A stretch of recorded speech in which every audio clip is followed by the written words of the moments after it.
Welcome to the Hoffman Show on Talk Radio 570 KVI, your home for the politically homeless, streaming live at KVI.com and on the KVI app. If you want to be part of the most dangerous show on the airwaves, call or text the Warrior Injury Law Studio line at 206-421-5757. That's 206-421-5757. Coming up this hour, Seattle politicians say downtown is great. What are they smoking and where can we get some? But before we get to any of that, time for your daily dose of adrenaline. You want me to stick this into my heart? Are you f***ing nuts? Yesterday, the Republican-controlled House, passed the budget plan that embodies President Donald Trump's one big, beautiful bill that contains a big chunk of his domestic agenda. According to the Daily Wire, House lawmakers voted 217 to 215 for a budget resolution addressing the key areas such as national security, border security, in addition to calling for the $4.5 trillion in tax cuts and raising the debt limit by $4 trillion. It also sets the goal of reducing mandatory federal spending by $2 trillion over time. Now, this is key. So, whether it's Democrats, whether it's Republicans who are in office, both of them have their own spending priorities. You don't get to a $34 trillion debt without both parties being part of it and Joe Biden spraying money through a T-shirt cannon. So when you look at these things, the Democrats always want to spend money on social programs and give-outs. The Republicans always want to spend money on national security, military-type stuff, policing, and tax cuts. Yes, tax cuts are spending money because you don't have that revenue coming in anymore. The problem is Republicans are not typically good at cutting when they say they're going to cut, and the Democrats typically don't care if they actually cut anything. Now, the one GOP person who didn't vote for any of this is Tom Massey. Tom Massey, nothing is going to make him happy ever. He wanted more cuts. He doesn't want the government to spend any money. And you know what? I agree. The government shouldn't spend any money, but we're not living in dream world here. The government has to spend money. Government has to spend money on national defense. Government has to spend money on border security. And by the way, to my Democrat friends who said, well, the Democrats wanted border security too. No, they wanted amnesty as part of border security. So the question is, if you guys felt so strongly about border security, how come not a single Democrat voted for this? Not one. This is also the one that doesn't tax Social Security. This is the one that for seniors. This is the one that doesn't tax tips for people. This is the one that doesn't tax overtime. So the Democrats said no to all of that. The GOP is now officially the party of the working class. They are. Because if you look at this thing is going to benefit the working class. Tax cuts, no tax on tips, no tax on Social Security. What do the Democrats have? All they have is obstructionism. They aren't actually presenting any plans whatsoever. GOP leadership, according to the Daily Wire, managed to win over enough party holdouts and talks that played right up until the vote, which took place shortly after it appeared to have been polled for the evening. But in the end, Mike Johnson got it across the finish line, which is really amazing with every single Republican voting for it. And the promise of more cuts is what's helping. Now, DOGE, which has cut $65 billion so far. Elon Musk says he has a goal of cutting $4 billion a day to get where he wants to be in 2 years in times for America's 250th anniversary. It's going to take a lot more than $65 billion in order to get to the trillions of dollars in cuts you need to make, but it's a start. It's a start. And what is the left yelling about?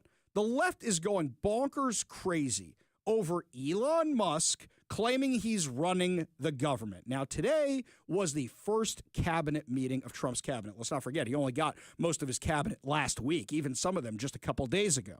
And the question is, who's actually running the show by the Democrats? That's their question. I don't have any questions about this.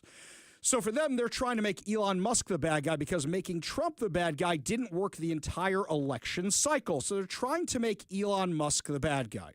Because, he's got such a big role in the administration. Do you guys remember who ran Joe Biden's last cabinet meeting? We need where the United States continues to be home to the most cutting-edge research in the world and where everyone can lead healthier lives. Thank you. That was Jill Biden. Jill Biden. Edith Wilson herself. That was Jill Biden running the last cabinet meeting, and they thought they were going to have more opportunities for more of that kind of stuff. But no, my friends. The Democrats didn't call them out for any of that, did they now? Joe Biden, he's so spry. Joe Biden, he's so with it. Joe Biden hasn't mentally declined at all. No, Joe Biden's perfectly fine. What did Elon Musk have to say during this meeting? So I'm going to ask if it's possible to have Elon get up first and talk about Doge, because it seems to be of great interest to everyone. I will say that there is a large group of people in this country that have such admiration for what we're doing. I got elected with a tremendous vote, winning every swing state, winning the popular vote, winning the counties by thousands of counties. I think it was 2,800 to 500. 2,800 counties to 500 counties. Think of that. And so we have a mandate to do this, and this is part of the reason I got elected. I got elected based on taxes and based on many things in the border, but also based on balancing budgets and getting our country back into shape, and this is a big part of it. So, Elon, if you could get up and explain where you are, how you're doing, and how much we're cutting, and it's an honor to have you. He's been a tremendously successful guy. He's really working so hard, and he's got businesses to run. And in many ways, they say, "How do you do this?" And he's sacrificing a lot and getting a lot of praise, I'll tell you. But he's also getting hit. And we would expect that, and that's the way it works. So I'd like to have Elon Musk please say a few words. Okay, before that, who's running the show? Donald Trump is clearly running the show. Joe Biden, this is my wife. Yeah, my wife. That's who that is? My sister? My wife? I don't remember. Donald Trump's clearly running the show. He has delegated Doge to Elon Musk. Chill out, everybody. Thank you, Elon. Thank you, Mr. President. I actually just call myself a humble tech support here, because this is actually, as crazy as it sounds, that is almost a literal description of the work that the Doge team is doing, is helping fix the government computer systems. Many of these systems are extremely old. They don't communicate. There are a lot of mistakes in the. That's an important point right there. We've been talking about all these problems with the FAA, and what do we hear time and time again? They're working on World War II technology. They're working with floppy disks. They're working with things that don't work anymore. So updating the technology should be, in theory, cost-saving over time. But in the short term, you're going to have to spend money in order to do that. So you want to spend money, you got to find the offsets for that spending, because Doge is supposed to be cutting things. But don't forget, it's also about government efficiency. Efficiency also saves money in the long run. So that's one of the other things they're working on. Calling himself tech support is actually a pretty good description for what Elon Musk is doing. Systems, the software doesn't work. So we are actually tech support. It's ironic, but it's true. The overall goal here with the Doge team is to help address the enormous deficit. We simply cannot sustain as a country $2 trillion deficits. The interest rates, just the interest on the national debt, now exceeds the Defense Department's spending. We spend a lot on the Defense Department, but we're spending over $1 trillion on interest. If this continues, the country will become de facto bankrupt. That's an important point. We're spending more on interest for the national debt than we are on our military budget. Democrats love to scream and yell, you're spending too much on the border, you're spending too much on the military, you're spending too much on police, cut, defund, but they never talk about the debt, do they? Never, ever, ever, ever, ever do they talk about that. That's something you got to get control of. It's like people who are buried in credit card debt. Same exact thing. All of a sudden, the interest rate becomes your entire life. That's what you're paying off. You're not even making payments on the principal. That's where the U.S. government is right now. And everybody, Republicans and Democrats, love to kick the can down the road. They love to just make it somebody else's problem. We'll spend now on our grandchildren, great-grandchildren, their great-grandchildren. They'll be the ones who are dealing with it. The truth is, until you actually get to the meat, until you actually get to the entitlement programs, you're not going to see any real savings. Are we actually spending money on Social Security beneficiaries that are collecting money who are 150, 200, 300 years old? Is that actually happening? Is there fraud and waste in government programs? Of course there is. So you should be asking yourselves why the Democrats are so resistant to the cutting. I want to know what you think, because this seems like an 80-20 issue. It seems like the majority of the country is on board with these cuts. Are you in favor of what Elon Musk is doing? The cuts and the modernization of the systems? Let me know. 206-421-5757. That's 206-421-5757. But the Democrats love to make the Republicans the bad guys. So what do? They say, oh, the Republicans are going to cut Medicare. They're going to cut Medicaid. They're going to cut Social Security. Well, Donald Trump and J.D. Vance literally ran on not cutting Medicare or Social Security. Medicaid, a little bit of a different story. The spending bill that passed last night aims to cut $2 trillion. Right. Can you guarantee that Medicare, Medicaid, Social Security will not be touched? Yeah, I mean, I have said it so many times, you shouldn't be asking me that question. Okay? This will not be read my lips. It won't be read my lips anymore. We're not going to touch it. Now, we are going to look for fraud. I'm sure you're okay with that, like people that shouldn't be on, people that are illegal aliens and others, criminals in many cases, and that's with Social Security. We have a lot of people. You see that immediately when you see people that are 200 years old that are being sent checks for Social Security. Some of them are actually being sent checks, so we're tracing that down, and I have a feeling that Pam is going to do a very good job with that. But you have a lot of fraud. But no, we're not doing anything on this. So he's 100% right. There is a lot of fraud. I'm sure there's a lot of fraud. Anybody know a government program that doesn't have a lot of fraud? Look at all the stuff we're finding here in Washington State. The money, the places this money has been going, the Washington Doge volunteers have been finding all over the place, the insane places money has been going to. I can't even believe some of it. Now they have crazy ideas to start funding art for the poor people. Here's the thing. My wife just got back from Israel. We spent a lot of money on art. Is Washington taxpayers, should they be on the hook for that because we bought all that art? That's absolutely crazy, by the way. I don't want to be on the hook for buying all that art. That's expensive stuff. So why should Washington taxpayers subsidize any of that? I don't mean to be cruel or anything, but at the same time, I think the poor people need more important things than the art, but that's the kind of stuff we're blowing money on. So what else did they discuss in this meeting? Pete Hegseth was talking about holding the people accountable who are responsible for the disastrous Afghanistan withdrawal. Well, it's a question we've thought a lot about. We're doing a complete review of every single aspect of what happened with the botched withdrawal of Afghanistan and plan to have full accountability. It's one of the first things we announced at the Defense Department for that reason, sir. Certainly, General Raisin Kane, who's on his way in, was not a part of that. Instead, was a part of leading the effort against ISIS by untying the hands of warfighters and finishing the job properly and then bringing our troops home. So we're taking a very different view, obviously, than the previous administration, and there will be full accountability. I don't see big promotions in that group, and I think they're going to be largely gone. I know the man on my left. I think they're going to be largely gone. That was a horrible display, and I've dealt with the parents and the family of the 13 that were killed, but nobody ever talks about the 40 that were so badly hurt with the arms and the legs and the face and the whole thing, the missing arms and legs. It was so terrible the way that was handled. They're both 100% right.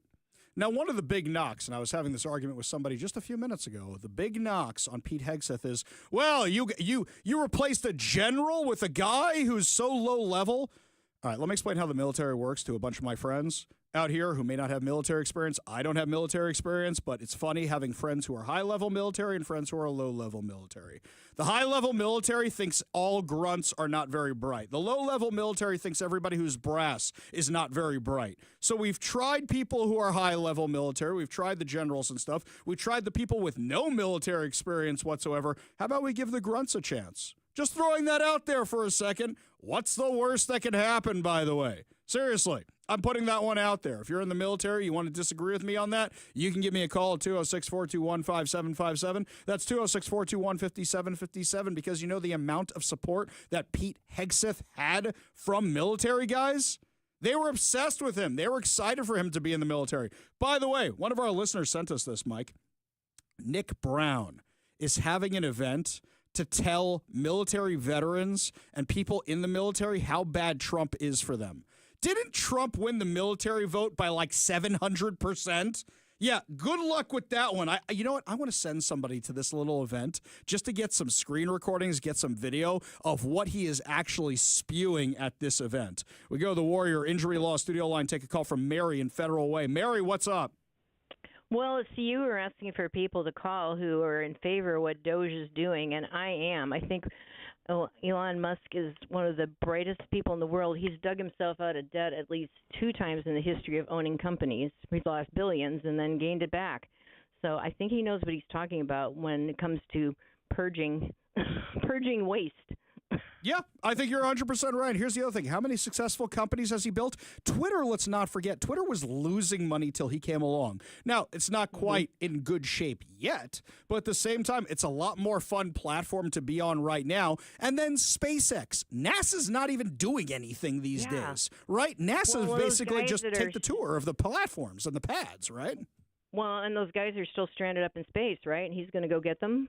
We hope so, but here's something else. Well, that's the plan. Who stranded them up in space? Let's just remember that for a second, okay? You got these 2 astronauts who are up there stranded in space. You've got X, you've got Tesla, which everybody was buying a Tesla, and now they're disagreeing with him politically. And there's still plenty of people who own the Teslas who are liberals, by the way. What? Because you got people like Sheryl Crow giving up their Teslas? It's still, hey, I'll tell you what, if any of the leftist types want to give me their Tesla stock because you don't want to be in favor of Elon Musk anymore, I will happily take your Tesla stock. Give it to me. Right, Mary?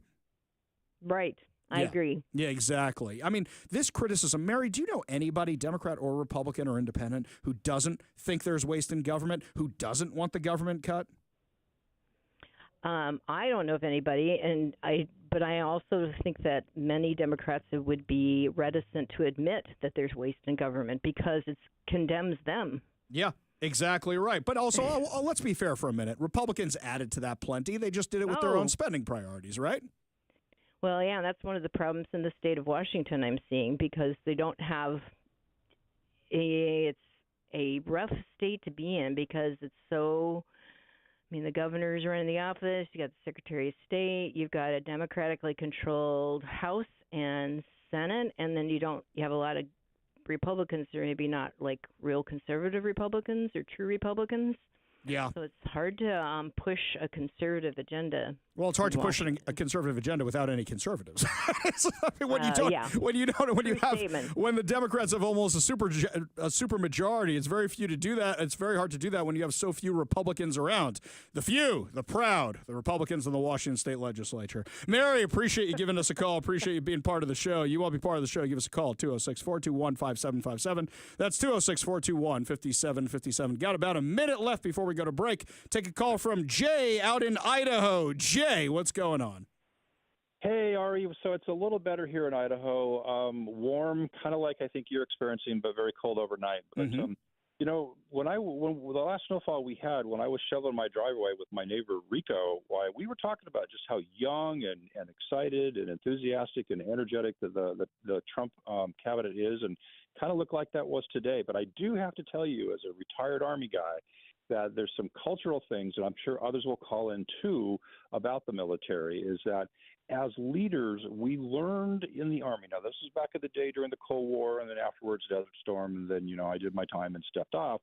But that you want to take care of soldiers, right? Soldiers are important. Soldiers, the mission. So you have mission first, soldiers always. That was the motto, at least back in my day.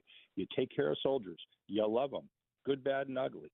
And obviously, soldiers sometimes had disdain for their leaders, whether that was higher up or their immediate leaders, because they may have been, proven incompetent or they did stupid stuff.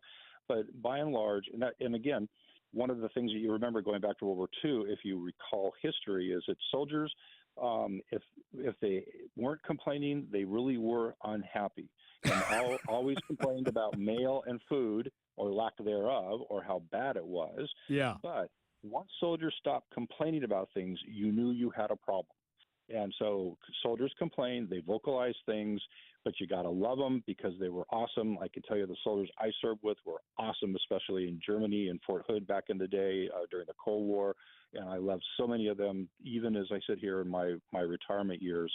But it's important to know that the culture isn't an us-they thing, but there are, cultural aspects of at least the Army. My experience was Leaders learn from the very beginning of becoming leaders.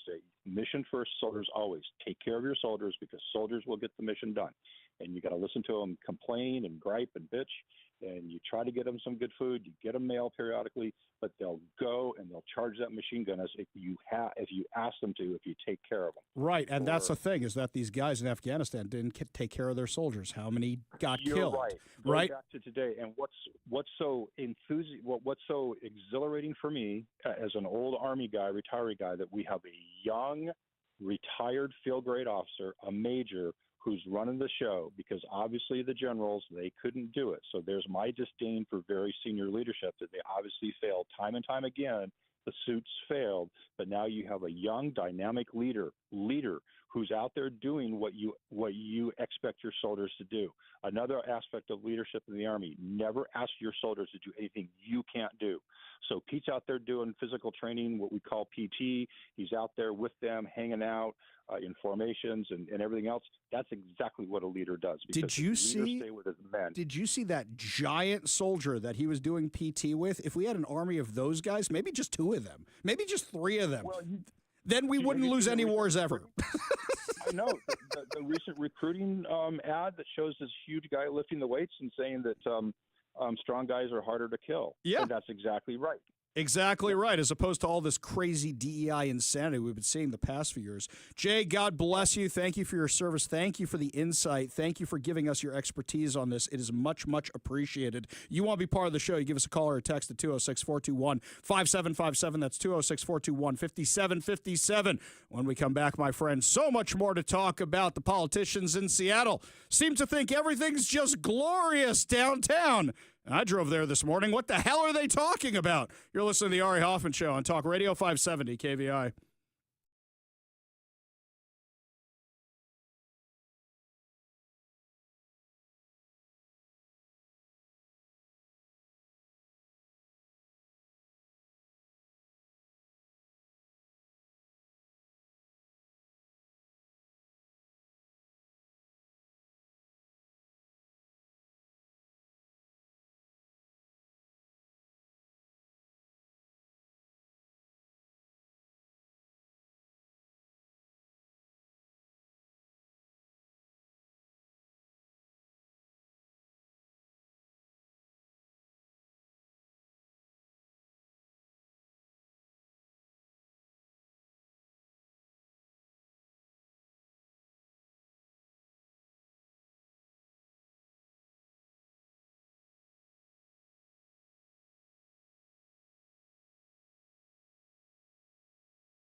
I don't smoke marijuana. I've never smoked marijuana, never done drugs of any kind. I've never even smoked a cigarette. What kind of square am I? That's right. Scotch, on the other hand, I enjoy good scotch. Not all the time, only on weekends. But what the hell are they smoking in City Hall? What are they smoking in some of these business advocacy groups in Seattle? They have this big, well, it's kind of like Rain City Jacks, where they're all hanging out with each other, talking about how great everything is. Had 1,000 downtown leaders, apparently, on Tuesday in a big meeting last night to talk about how great everything is. And I watched the entire thing. And, Mike, I'm upset I watched the entire thing. You know why? Because I'm thinking to myself, you guys are a bunch of liars. A bunch of liars. Oh, everything's sunshine and rainbows. It's not. And how you can say it is insane. Look, Bruce Harrell's trying to get reelected, so he has to say everything's sunshine and rainbows. It's not. You know what the common refrain is all the time that I hear? I'm never going anywhere near Seattle. We don't even have events in Seattle for KBI because people don't want to come to Seattle. We have them north, we have them south, we have them east, we have them west. We don't have them in Seattle. People don't want to come here. I used to spend a lot of time recruiting for Seattle because I love the city. And I would like nothing better than for them to have one of these events and me go, yes, our city is awesome. It's fantastic. I completely agree with you. But it just seems like they keep saying that, hoping it'll become true. Click your heels together 3 times and Seattle will go back to the way it was in the early 2000s. No, it's not going to happen on its own. You actually have to do the thing. So they're talking about, oh, it's great. We got the World Cup coming. Great. So you're going to clean out the homeless people for a week, shove them out to Georgetown or Soto or something. And then when they're all out of shape, then you have your World Cup. And then when it's over, you're bringing back in all the homeless people. Give me a break. You know how bad it is? You know how bad our national reputation is? When I'm trying to recruit Jewish teachers for my kids' schools, when I'm trying to recruit people to move to town, new rabbis, things like that, you know how hard it is? They always ask me the same question. Hey, is that autonomous zone still a thing? You know what happens when I see my friends in New York that I haven't seen in a long time? They always say the same thing to me. They say, so Ari, is it really as bad as you say it is on your show, or is it, better than that? And I always answer the exact same way. I go, it depends on the day. It really depends on the day, depends on where you are. Jonathan Cho put out a video today. I'm not going to play it for you because there's a lot of visual daily doubles. But he put out a video about this massive homeless encampment that might be getting cleared out on Beacon Hill. And I know that area very, very well because I used to coach baseball out there. And the area is unrecognizable. It's gotten so bad. The last time I coached baseball was in 2018. That was the last time I was coaching baseball. So I remember when the area was, okay, it's a little sketchy, but it's fine. Now it's a full-on disaster from homeless encampments and such. They just shove everything out of the downtown core, out of sight, out of mind. What do you think all this housing first stuff is about? Well, if we just warehouse them in houses, they'll be perfectly fine in apartments. Let's give them all apartments. It's not working. It's not working because you're shoving everything to the outskirts of the city. Downtown may be a little bit better, but it still ain't that great. Anytime I go out for drinks with my wife downtown, I am packing every single time. So here's the thing, my friends. I want to know what you think. Am I in dream world? Am I just being the naysayer today? Or is Seattle really that bad? Or you know what? Maybe it's better. Give us a call, 206-421-5757. That's 206-421-5757, because I got the evidence on my side, by the way. You've got all these transit union people saying we need more protections for the drivers. You've got more shootings happening on transit. We just had the other night a shooting happening at another station out in Renton. But now they want to have gun-free zones on transit, right? They want to do more of that. That's not going to fix anything, because now you don't have a good guy with a gun on transit to protect anybody in case the lunatic with the hatchet is running around again, or a lunatic with a gun. If you think I'm off base, you give me a call or a text at 206-421-5757. That's 206-421-5757. We go to the Warrior Injury Law Studio line, take a call from Leonard in Shoreline. Leonard, what's up, man? Hey, I'm glad you brought this up. I heard some of Mayor Bruce Harrell's lies, especially about the part where he said EMT and the fire department calls are down 15%. No, they're not. The reason why is some of those calls are slightly up. It's simple. Most of the calls that are coming basically means that you cannot find any, or shall we say, these EMTs or the fire department can't find anybody and or the police because some of these people are calling from 911 area code phone numbers. Well, I'll disagree with you there, Leonard. That's not what he's saying. He's saying the calls are down. The thing is that most people aren't calling anymore, Leonard. That's what's going on. They're saying, why bother when it's going to take the cops 3 hours to show up if they even bother showing up? I'd rather just call my insurance company if my car goes missing and file a police report online. What he's saying is that people aren't even calling anymore, be it 911 or anything else. He's trying to say calls are down. No. They're not even bothering to make the call. That's how bad things are. Leonard, appreciate the call. Appreciate you being part of the show. You want to be part of the show, you give us a call or a text at 206-421-5757. That's 206-421-5757. When we come back, federal employees are freaking out over having to respond to an email. I responded to like 4 emails during this segment. Can't agree that the proofreading was perfect, but who knows? What's the big deal? What are they mad about? We'll tell you when we come back. You're listening to the Ari Hoffman Show on Talk Radio 570 KVI.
My friends, there is a new Doge that everybody needs to be aware of. You've heard of the Department of Government Efficiency that Elon Musk is running. You've heard of Doge Washington.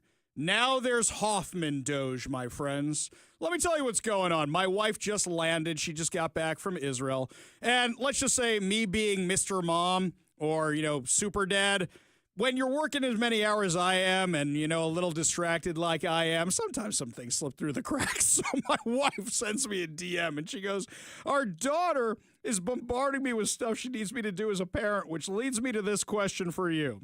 Can you please email me a list of 5 parenting tasks you completed this week? Which I thought was hysterical. Hysterical. So I will tell you, I answered the email because I want to stay married. So I answered the Hoffman Doge email. Here's what I wrote. I cooked for the Sabbath for the kids. They didn't eat it, but I cooked for the Sabbath. 2, I tried to make the kids do the dishes. 3, they did it about a third of the time, so I did the rest of the dishes. 4, here's a big one, husbands. I cleaned the veggie drawer.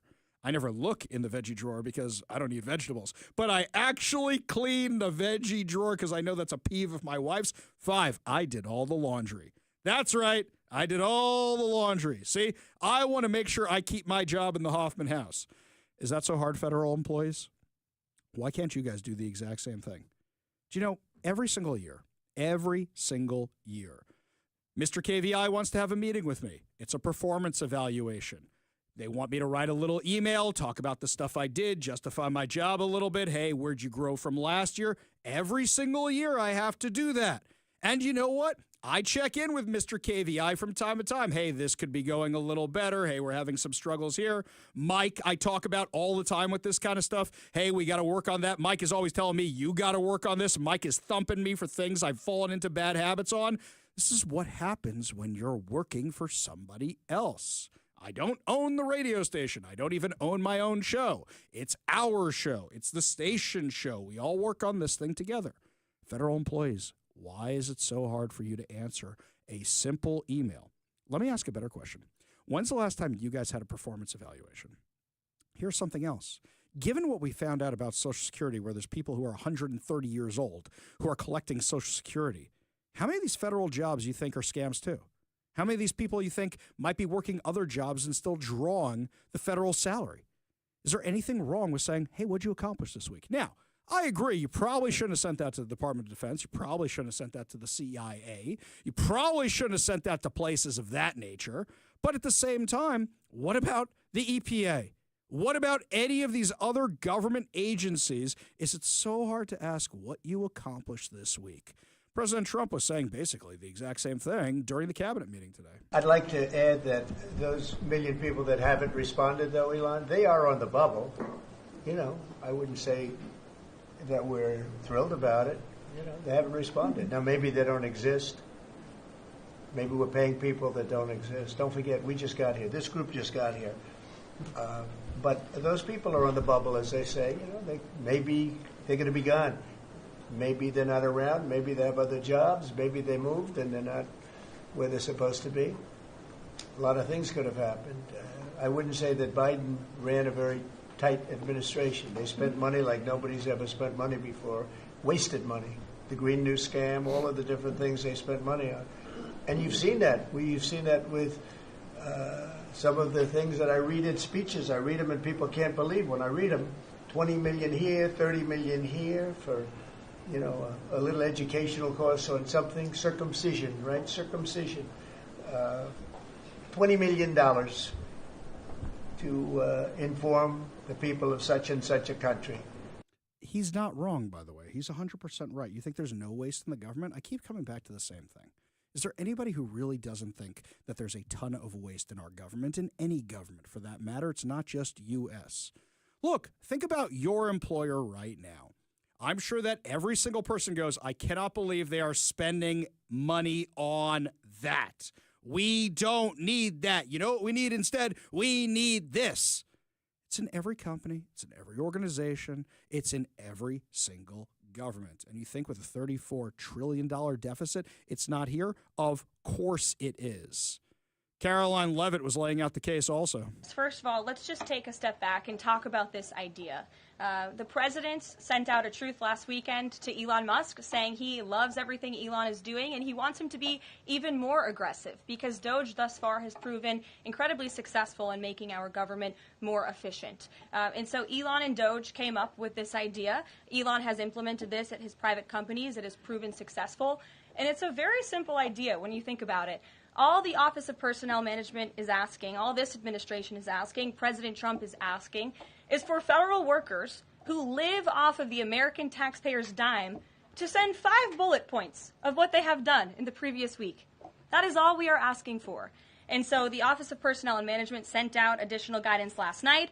Those responses should be directed to agency leadership, and the president defers to his cabinet secretaries, who he's obviously entrusted to pursue the guidance relative to their specific workforce. Now, that's 100% right. If somebody asked me, if Mr. KVI came in here and said, Ari, can you list for me 5 things you did last week? Mike, you and I could answer this in 2 seconds, right? Here we go. I'm doing this right now. Well, let's see. I started this whole Washington Doge business where a lot of people are helping me and have about 10 volunteers who are digging into the stuff, and I published all that. I wrote about 10 articles, which are now stories that I'm using on the show. I redid some of the graphics for the show. This is an easy thing to answer right here. You're either doing your job or you're not. And it takes 30 seconds. I don't even have to think about this stuff. We go to the Warrior Injury Law studio line, take a call from Paul in Bonnie Lake. Paul, what's up, man? Thank you for taking my call, Ari. Just pointing out that what I call the Big Four, DOD, state, DNI, and FBI, all told their employees to stand down.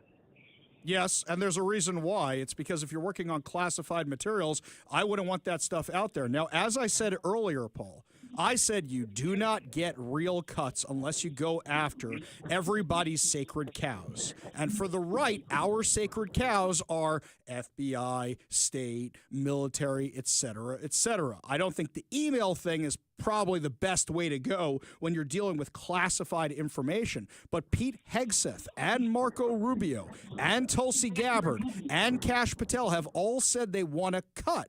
Now let's see those actual cuts, because you know what? Sometimes the tech world is not necessarily the best translating into the military world. Yes. Musk has done a great job ferreting out all the corruption, all the theft, and done an outstanding job. But in my opinion, he's thinking one-dimensionally. And what those organizations will do is they will compile that and they will send it. Well, let's see what they come up with. Look at the stuff we've seen so far, Paul. Let's see what they give them more than a week. I mean, Kash Patel's been on the job for 3 days or something. Let's give them a little bit more time and see what they come up with here. Okay, let's not forget, Donald Trump just celebrated only 30 days in office. Only 30. It feels like it's been 2 years already. Paul, appreciate the call. Appreciate you being part of the show. You want to be part of the show, you give us a call or a text at 206-421-5757. That's 206-421-5757. When we come back, my friends, more of your calls. Plus, also, Jake Tapper has a new book out, which under no circumstances should you buy or should you read or should it be taken seriously at all. And I haven't even read the thing, and I'll tell you why. You're listening to the Ari Hoffman Show on Talk Radio 570 KVI.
I've been in Fox's studios a few times. I've been down to Como's studios a few times. I think I got a sense of how many people you need to run a TV show. Just, a basic sense of it. I'm not going to say I'm an expert. I know how many people it takes to run a radio show. I get that, but I'm trying to understand the math here.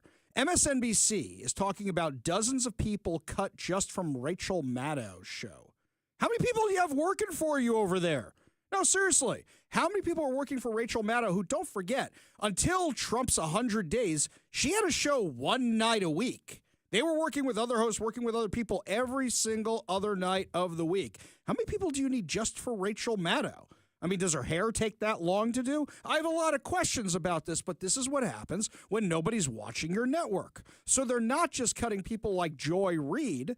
They're cutting all the staffers, too. I wonder when they're going to get around to Rachel Maddow for her ridiculous contract that they just can't afford to pay anymore. In fact, things are changing in a lot of other woke media. Washington Post opinion editors just quit. Why?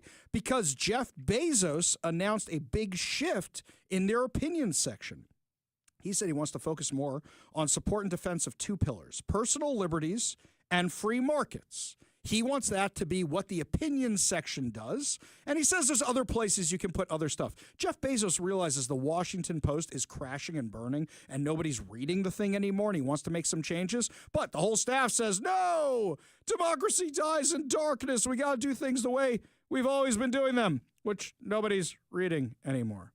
But the craziest thing I've seen so far from the media, CNN's Jake Tapper releasing a new book called Original Sin, where he covers up Joe Biden's mental decline.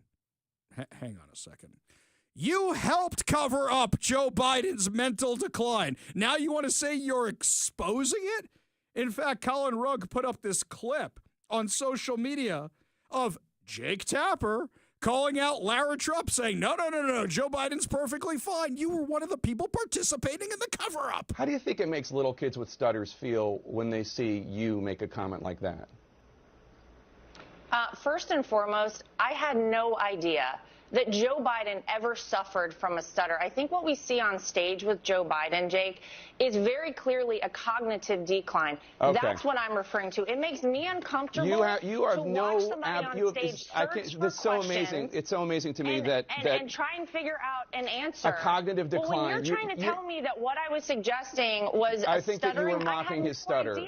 Yeah, I think you were mocking his stutter, and I think you have absolutely no standing to diagnose somebody's cognitive decline. I would think that somebody in the Trump family would be more sensitive to people who do not have medical licenses diagnosing politicians from afar. Plenty of people have diagnosed your father from afar, and I'm sure it offends you, your father-in-law from afar. I'm sure it offends you. You don't have any standing to say... I'm not diagnosing him. What I'm saying, Jake, you just talked is about that a cognitive decline. That Joe Biden I have is one last struggling question for you, Laura. You can't times on stage, and it's very concerning to a lot of people that this could be the leader of the free world. Okay. That is all I'm saying. I genuinely feel sorry for Joe Biden. I appreciate it. This is one of the reasons the Democrats lost, because they said, don't believe your lying eyes. No, Joe Biden's perfectly fine. He's spry. Behind closed doors, oh, he's so sharp. He asked the best questions. Well, then why can't he do it in front of closed doors or with open doors, right? Jake Tapper participated in the cover-up, which is why I say nobody should buy his book, Original Sin, which is talking about Joe Biden's cognitive decline, because Jake Tapper is one of the ones who covered it up. If Jake Tapper says, hey, I covered it up, so I know what I'm talking about, we all did this, that might be interesting. $10 says he doesn't, though. We go to the Warrior Injury Law Studio line, take a call from Bill in Hood Canal. Bill, what's up, man? Hey, I'm going to comment on your comments about how it's unsafe. Mm-hmm. And I'm an expert because I'm going to be 80 this year, and I grew up in South Seattle. I went to Franklin High School, and I remember when I could walk down along Rainier Avenue in Rainier Valley, at 10 or 11 o'clock at night. And I remember when I could go to the Pioneer Square and dance the blues. And I remember when we had big Irish cops patrolling the streets. And if you started messing around, you get a big hickory stick along the side of your head. Well, I'll tell you this, Bill, is that I live in South Seattle right now. I know exactly the areas you're talking about because I drive them every day, and you can't do that stuff anymore. Bill, sorry to cut you off early, but we got to go to break. Appreciate the perspective. Appreciate you being part of the show. Appreciate the experience. You want to be part of the show, you give us a call at 206-421-5757. That's 206-421-5757. When we come back, my friends, is the Washington budget gap way less than Democrats are claiming? We'll give you the numbers. You decide for yourselves. You're listening to the Ari Hoffman Show on Talk Radio 570 KVI.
Welcome to the Ari Hoffman Show on Talk Radio 570 KVI, your home for the politically homeless, streaming at KVI.com and on the KVI app. If you want to be part of the most dangerous show on the airwaves, call or text the Warrior Injury Law Studio line at 206-421-5757. That's 206-421-5757. Coming up this hour, Gavin Newsom has a podcast?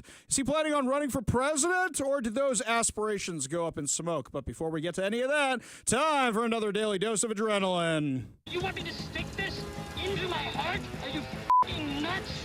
My friends, we have been told by the Democrats ever since the day after the election that magically this budget deficit appeared for Washington state that's somewhere in the area of 12 to 16 or 17 billion dollars. Now, they haven't really backed that up, but that's what they keep saying again and again and again. However, a new analysis says it might even be half as much. And now us at Washington Doge have found 1.5 billion in cuts. Bob Ferguson has found about 4 billion in cuts. You're almost there when you look at it, and yet the Democrats are still pushing forward with increasing taxes. Joining us now with his analysis of how much the deficit actually is Washington State Senator Chris Gilden. Thanks so much for being with us today.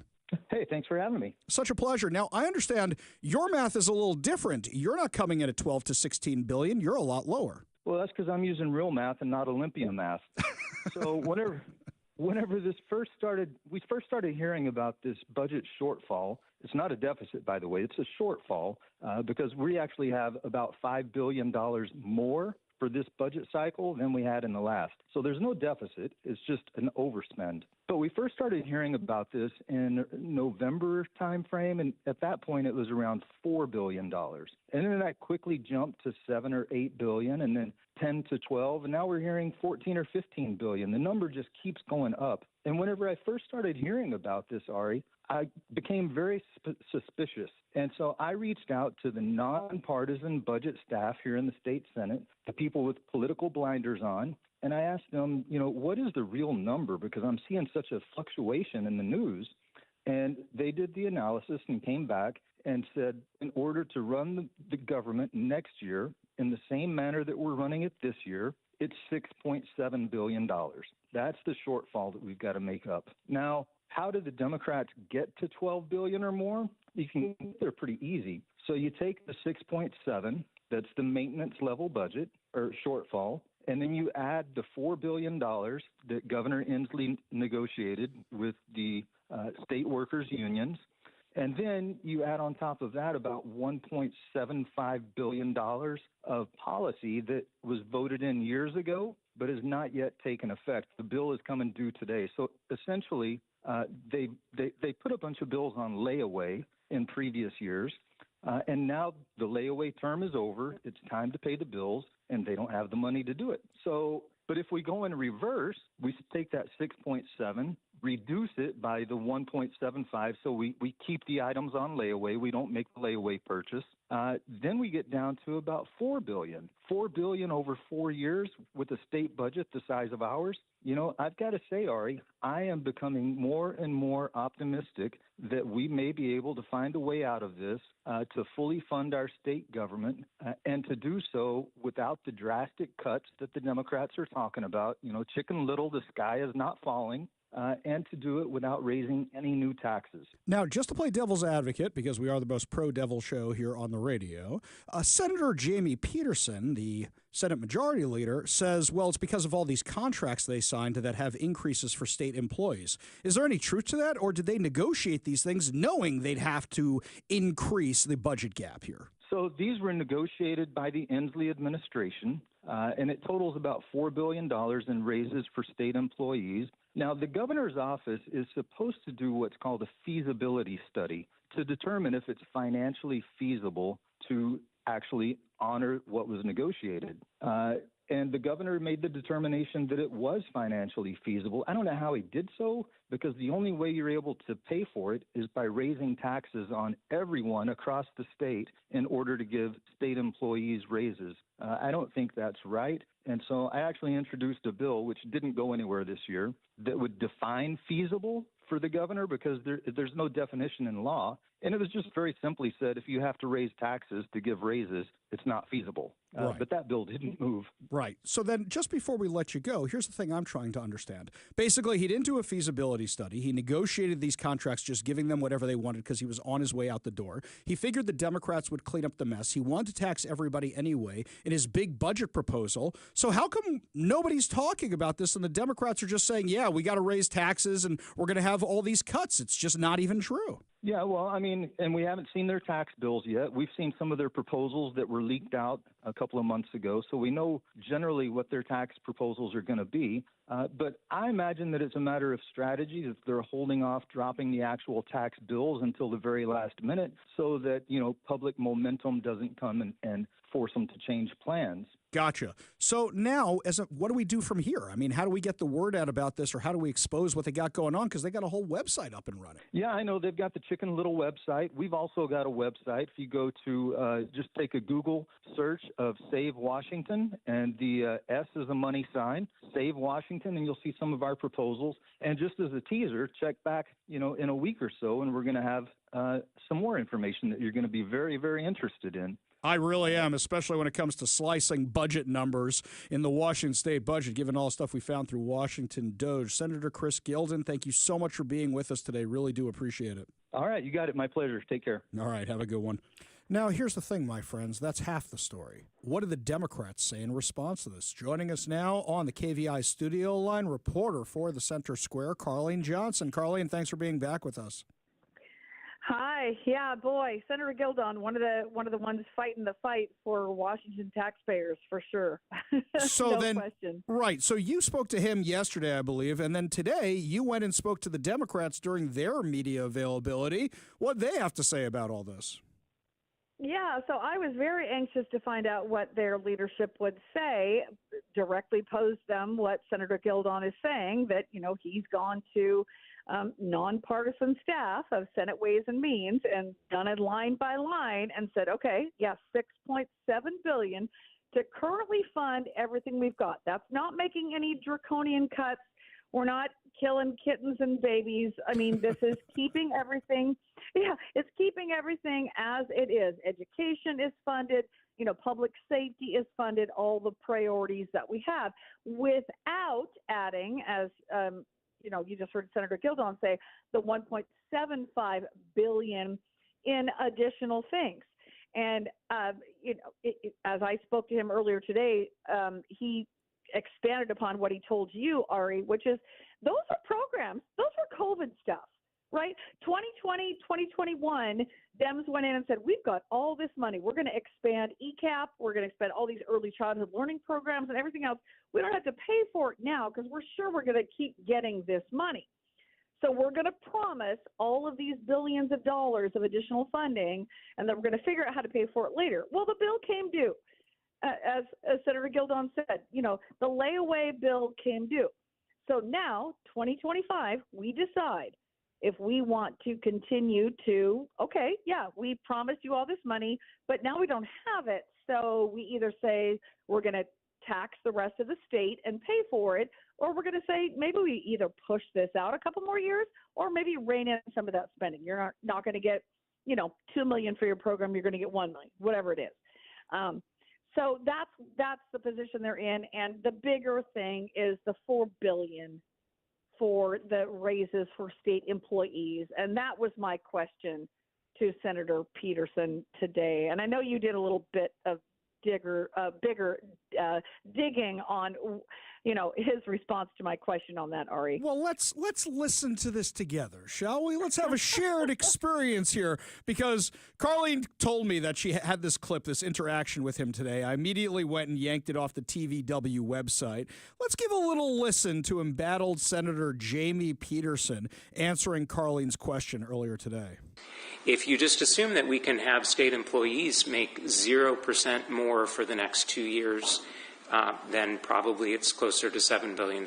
But I think that's still probably not quite correct. Mm-hmm. But it would reduce the $12 billion if we assumed that we could just stiff all of our employees.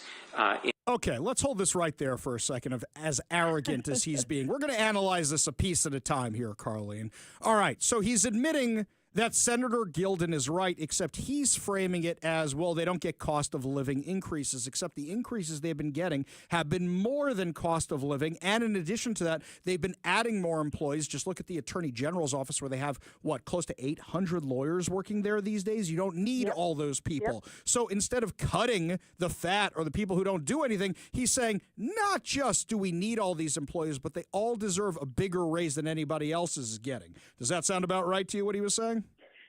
100%. And he did give me then the analogy of his own private company, maybe getting some taxpayer dollars, which I'm thinking you'll get into. But, he said, wait a minute, to keep good employees, you have to give them raises. He said, our 3,000 employees with our company, we gave them 4% across the board because eggs are really expensive. And the ones that are union employees, they're getting about 10%. And you have to do that to keep good people. So his suggestion was, if we don't give all of these state employees these big fat raises, they will leave, and that will hurt the state ultimately. So let's listen to a little bit more of this clip where you're talking about with the price of eggs and inflation. Hang on a second here. And in the actual world where you have to run the state and attract and retain good people, you can't, and you have an inflation environment where eggs are $10.39 for an 18-pack or Hang on a second. Carlene, walk this through with me for a second. Last time I checked, the Democrats are the ones who caused the inflation. And on top of that, wasn't Governor Jay Inslee the one who signed a bill passed by the Democrats that was about taxing people depending on how they stored their chickens, which actually raised the cost of eggs before we had this national problem? Good point. I had forgotten. Yes. So you put those two things together. So hang on. I want to make sure I got this right. He says we need to raise the Washington state employees' pay because of problems the Democrats created. I got that right?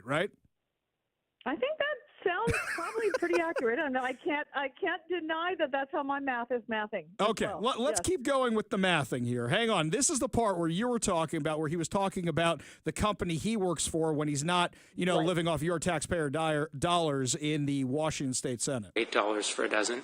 You can't tell your employees that you can't pay them any more for the next 2 years. Why not? That's what the private sector's doing. That is not what the private sector is doing. I can tell you in my other job, I'm in charge of HR, among other things. We just got through a round of having to pay 4% increases per year, for the year, for our roughly 3,000 employees.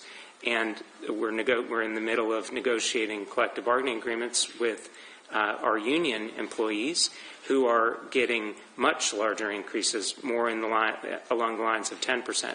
That's what's going on in the actual economy, not 0% increases. Now, Carlene, I have a question for you. The Center Square, do you guys get government funding? We do not. Okay. We do not. We're nonprofit. Yes, you're a nonprofit. Okay. But we're not like the Washington State nonprofits that we're not like King County Regional Justice Authority style nonprofit, or Cascade Bicycle Club. Those guys, right? Yes, okay. yes. So KVI doesn't get any money, but the company he works for is McKinstry. And McKinstry got $25 million. It was revealed by Washington Doge. By the way, that's the tip of the iceberg. They probably got a lot more than that, because I know they get money from UW and they get money from all these other organizations that are funded by the government. So probably my guess would be somewhere between $25 and $75 million. So it's real easy to give raises to your employees when you're getting millions of dollars from the government, right? Well, and I can't wait to, at next week's Media Avail, be able to ask him to respond to that. I'm so glad you're doing the dirty work that requires a little bit of a deeper dive. But, yeah, those are the kind of things where, you sit in those Media Avails and ask, Democrats, and we're getting, we're at week 7 of the session, and we're getting down to, bills that are policy bills that have died, things that are going to really affect taxpayers now are on the horn. And it's incumbent upon members of the media to ask the really tough questions. And so I so applaud Senator Gildon for coming out and saying, this is what it really is. I mean, he went to these people, these nonpartisan staff members, and said, this is what really it looks like. It's not as dire as they're claiming. They're claiming this, he says, because they just want to, say the sky's falling, we need taxes. So it's going to be fun. from here on out. I mean, it's going to be fun isn't the word I would use, but Carlene Johnson. Sorry, maybe I have a morbid, sense for media or something. Yeah, you like horror movies, I can tell. Okay, so Carlene Johnson, reporter for the Center Square, thank you so much for joining us today and bringing this to our attention. We really do appreciate it. Thanks, Ari. Always a pleasure. Now, here's the thing. Let's analyze this a little bit more. So let's say, at the most, Senator Gilden is correct, and the budget gap is actually $7 billion. I don't want to say only $7 billion, but let's say it's $7 billion in Washington. Well, Bob Ferguson has said he found $4 billion worth of cuts. Okay, good. Let's take that. Now you're down to $3 billion in Chris Gilden's summary here. Washington Doge, they're never going to do those cuts. They're never going to. But that's another $1.5 billion that's been found so far. Now, mind you, I was talking to Brandy Cruz earlier today. She told me that she did a deep dive on the Washington Education Association. We found out that they had $8.8 million of taxpayer money coming to them. She said it's closer to $70 million when you total up all this other stuff. Imagine how much more money it is, because the thing that's happening with the Volunteers of Washington Doge, they're going off of one website. They're going off of the Washington checkbook. That just says how much Washington State gave. That doesn't mean that's also what UW gave, or what the Department of Youth and Family Services gave, or what the public schools gave, or anything else, what they paid to the same agencies. It could be so much more in a lot of these cases. So, my friends, it's probably a lot more. Let's say, for sake of argument, they did half of that, or just $1 billion of that. You're already at 5. You don't have to raise taxes. With a little bit more cuts, you can get where you need to be. And you think the Washington government doesn't have any waste in it? Of course it does. Of course it does. There's so much you could be trimming out from this thing, but the Democrats don't want to kill their pet projects. Instead, they want to tax you. Make no mistake about it. This budget gap is an excuse. I don't even believe it's necessarily real anymore. It's because of out-of-control spending, not revenue problems, as they call them.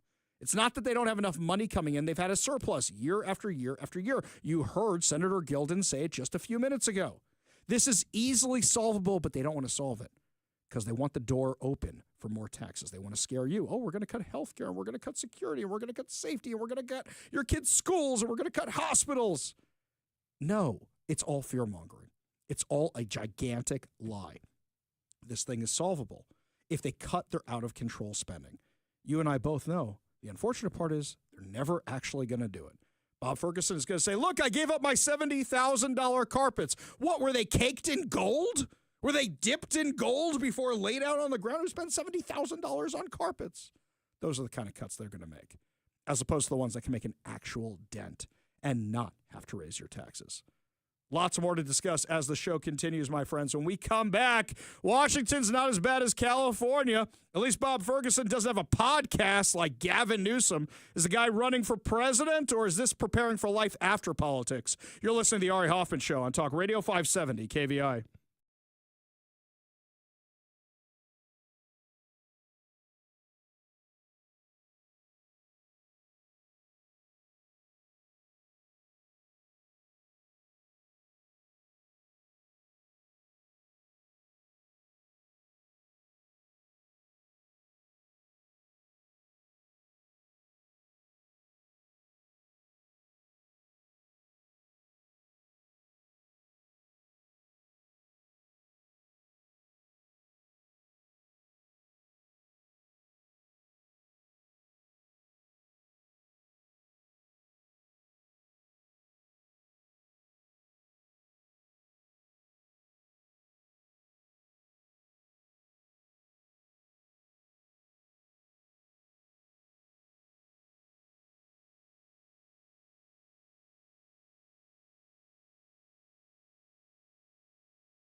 The cringiest video came out earlier today on social media.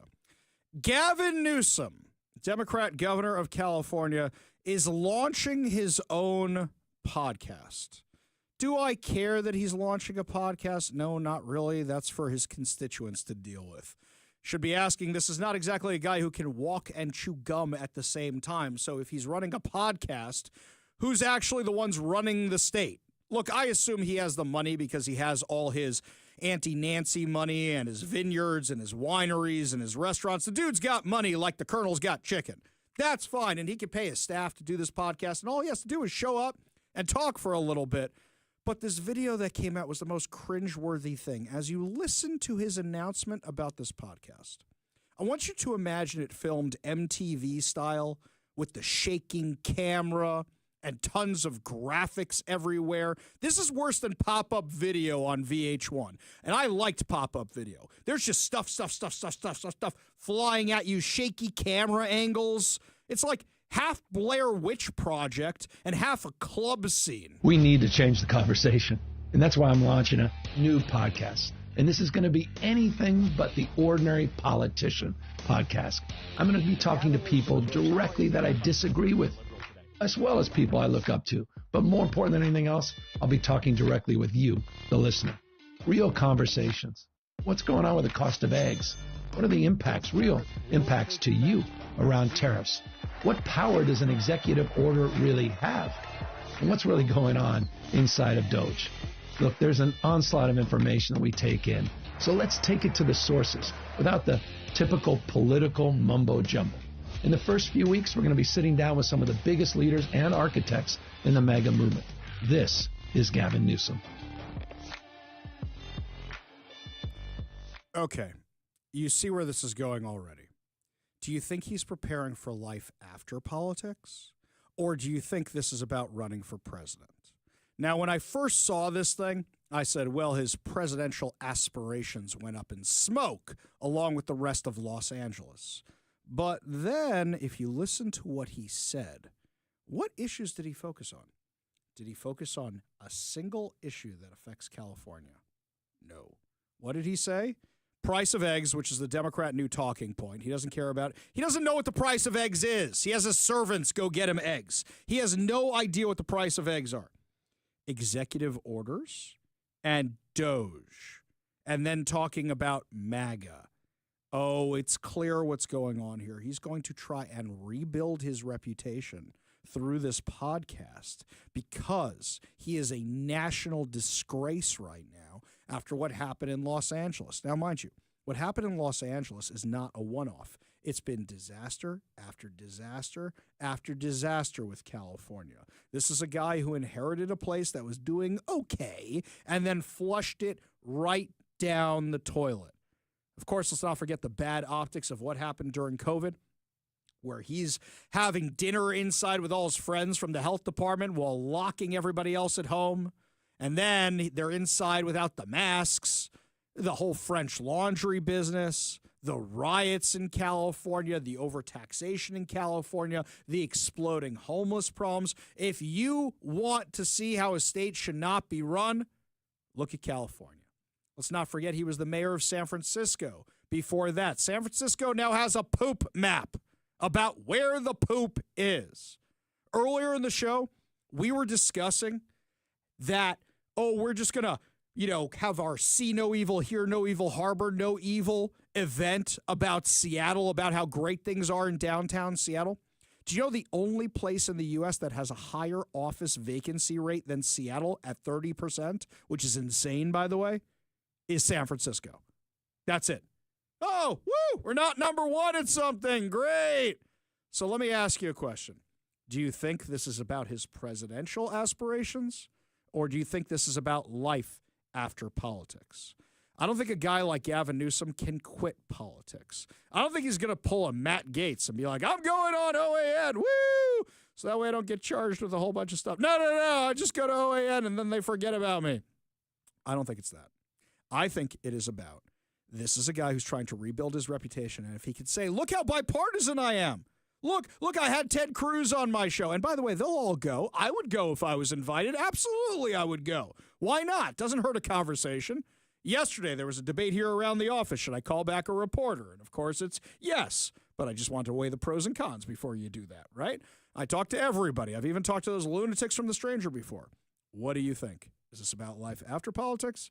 Is about running for president? We go to the Warrior Injury Law studio line, take a call from Jason and Lacey. Jason, what's going on? Hey, so I think that the real motive, I mean, part of it I think is, the president run, but I think it's really about that the Democrats saw how effective the podcasts were for this last election. I think they're trying to capitalize on that mode, but I think they're also failing to see that it's not the mode of communication in trying to reach out with their perspective on how the government should be run. It's who's behind the mic. And I think that they're going to fail at that one, too. I think they're just trying to capitalize on that mode of communication. You know, that's a great perspective. That's a really, really good point. But I'll remind everybody, does Air America exist anymore with Janine Garofalo and all the lefties? No, there just wasn't an appetite for it. Now, there is the Young Turks and there is Pod Save America and there is that. So it seems to be working in those spaces. But what I think this is Gavin Newsom is a hardcore lefty. That's what he is. But he's going to try to pretend to be bipartisan by having people on the other side of the aisle on his show. And here's the thing. They're going to destroy him if they have real conversations. But then he gets to run around and say, I had all these people on my show. Here's what I want, Jason. Stamp the date and time. 4:31 p.m. on February 26th when he announces his presidential campaign. And he says, look how on my podcast, I was so bipartisan because Auntie Nancy told me to be bipartisan. It was great. So see, she said, if I do this, I get to be president. Don't you know that's exactly what's going to happen? You know, mark this date because I'm willing to bet a year from now his podcast won't even be there. So here's the thing. The question is, I think a lot of the big podcast platforms have learned their lesson after the Obamas and a few other people they offered gajillions of dollars to, like the Royals, and then they canceled them. I think the podcast will still be there. I don't think it's going to have the sponsors that it may have had when it started off. You know what I mean? Yeah, he's going to have his 10 or 15 hardcore listening or viewers or whatever, but I don't think that. I think that he's going to try get out there, share his message, have a few people on there, and he's just not going to gain the listeners or the followers that he's really hoping or thinking that he's going to get, and it's just really not going to take off. Yeah, great perspective, Jason. Great call. Thanks for being part of the show today. You want to be part of the show, give us a call or text at 206-421-5757. That's 206-421-5757. When we come back, Julie Barrett from Conservative Ladies of America and Washington will be joining us to tell us about the latest insanity in Olympia, the good, the bad, the ugly, and the stuff we can't even comprehend. You're listening to the Ari Hoffman Show on Talk Radio 570 KVI.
I really think we should rename this segment, I Just Pray for the Asteroid. Pray for the asteroid, or pray for federal intervention. Because the problem is what's happening in the Washington state legislature is never good news for Republicans these days. Joining us now to break all it down for us is Julie Barrett from Conservative Ladies of America and Conservative Ladies of Washington. Thank you so much for being with us today. Hey, Ari, it's great to be back. Thanks for having me. Such a pleasure. Now, you were telling me right before we went on air that there is a new bill that Democrats dropped on Friday that's actually about tax cuts. Wait a minute. I thought we had this massive budget deficit. How could they be talking about tax cuts? Right. Well, what's funny about this bill, and it kind of goes along with the whole Democrat strategy, they dropped it on Friday the 21st, which was policy committee cutoff, right?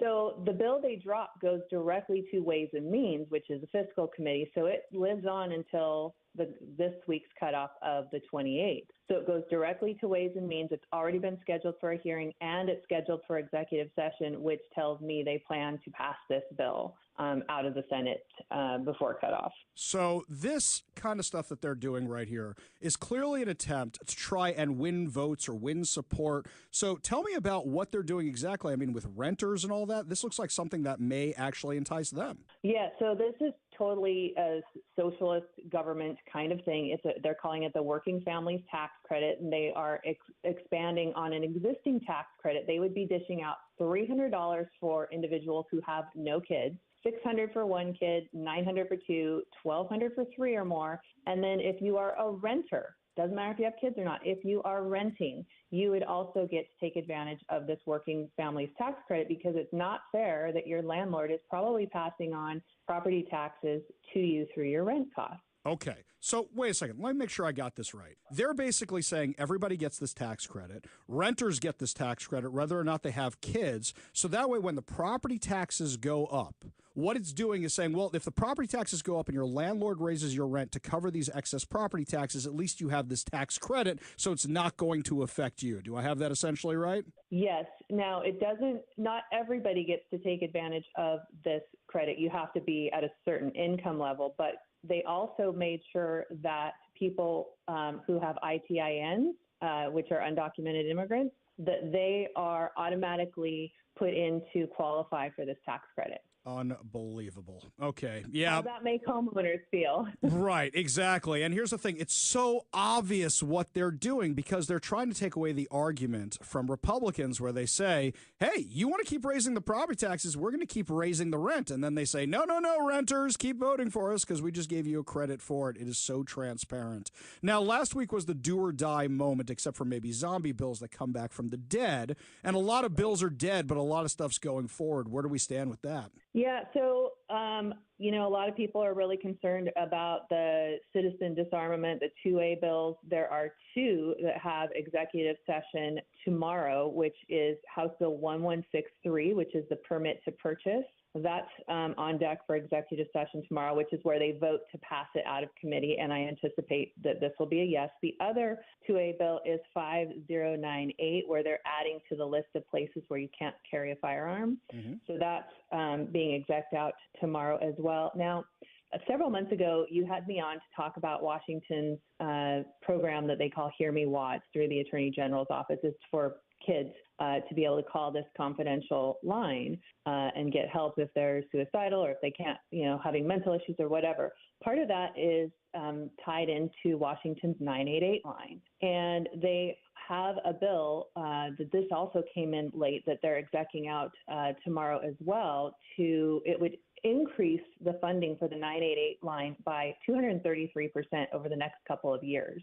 And what happens is kids can call this line. They have a curriculum through the school to tell kids about this. You call this line, and if you push number 3, it hooks the kid up with the Trevor Project. Wait, what's that? The Trevor Project is a huge LGBTQ organization. They work with schools and hospitals and provide information and services to kids who are gender, whatever, if they're questioning or they identify as something LGBTQ. And so when you think about some of the other policies that Washington has put in place over the last couple of years, specifically Senate Bill 5599, where a kid can go to a host home if they, for gender stuff. This 988 line is really dangerous because the kid can call 988, they can get picked up by an ambulance, then they're off to the mental hospital, then they might go to a host home. It's a terrible, I know I sound like tinfoil hat, but I've actually lived this. And so I can tell you that it is very real, and they're pushing kids to learn about this and to know that it's available. Well, Julie, it's not even just your personal story, which is tragic that you've told us before, but it's more than that. Every bill they pass does something of this aspect, so it's clear what their agenda is. I mean, Jamie Peterson's made no secret about it. Right. Yeah, it's absolutely terrifying, this kind of stuff. In fact, I saw something from the Washington Policy Center today. Senate Bill 5708 would require social media companies to provide an obvious signal to the minor when the minor is being monitored or tracked by the parent. It's one thing if you're being tracked by somebody else, but here's the thing. I got trackers all over my kids. They're driving my cars and doing all this. And one of the things is dad could always be watching. The insurance company could be watching. So you do this kind of thing, then they're just going to wait till mom and dad aren't watching. Yeah, I mean, Washington, they're really making it impossible to parent your own children in Washington state. Well, I think it's a little different. That is not an accident. Right. I think I'd phrase it a little differently. They're making it so that they become the parent of your child rather than their actual parents. Julie, in the last few minutes we have with you, is there any good news out of the legislature? Well, I think I heard you tell your listeners that flag, redesign the flag bill, that committee, that one died. We've got I think most of the gun bills are probably not going to go forward, which I guess is good news. Of course, it's a biennium, so, anything's fair game. Plus, you made reference to the zombie bills. So that, anything could come back. There's also Senate Bill 5688, which would create, a state sovereignty sort of status. And that bill is definitely, is a zombie bill. So it's at least dead for now. So that's really good. So it's more of a glass half empty approach where at least it's not filled with garbage. It's just only half filled with garbage, right? Exactly. Yes, sir. Gotcha. Okay, just making sure I got that. Julie Barrett from Conservative Ladies of America and Conservative Ladies of Washington. Julie, give everybody your website so they can sign up and get your newsletters because it's one of my best sources of information, and they should have it too. Yeah, they can go to conservativeladiesofwa.com, and they can find us all over social media. Just type in Conservative Ladies of Washington, and we will pop up on any platform. Julie Barrett, thank you as always. Really do appreciate it. We got a whole lot more to discuss as the show continues. You're listening to the Ari Hoffman Show on Talk Radio 570 KVI.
Welcome back to the Ari Hoffman Show. Just a reminder, coming up at 5:45, your chance to win fantabulous prizes, including a $50 gift card, plus so much more. Yet another reason to always keep your radio tuned to 570 KVI.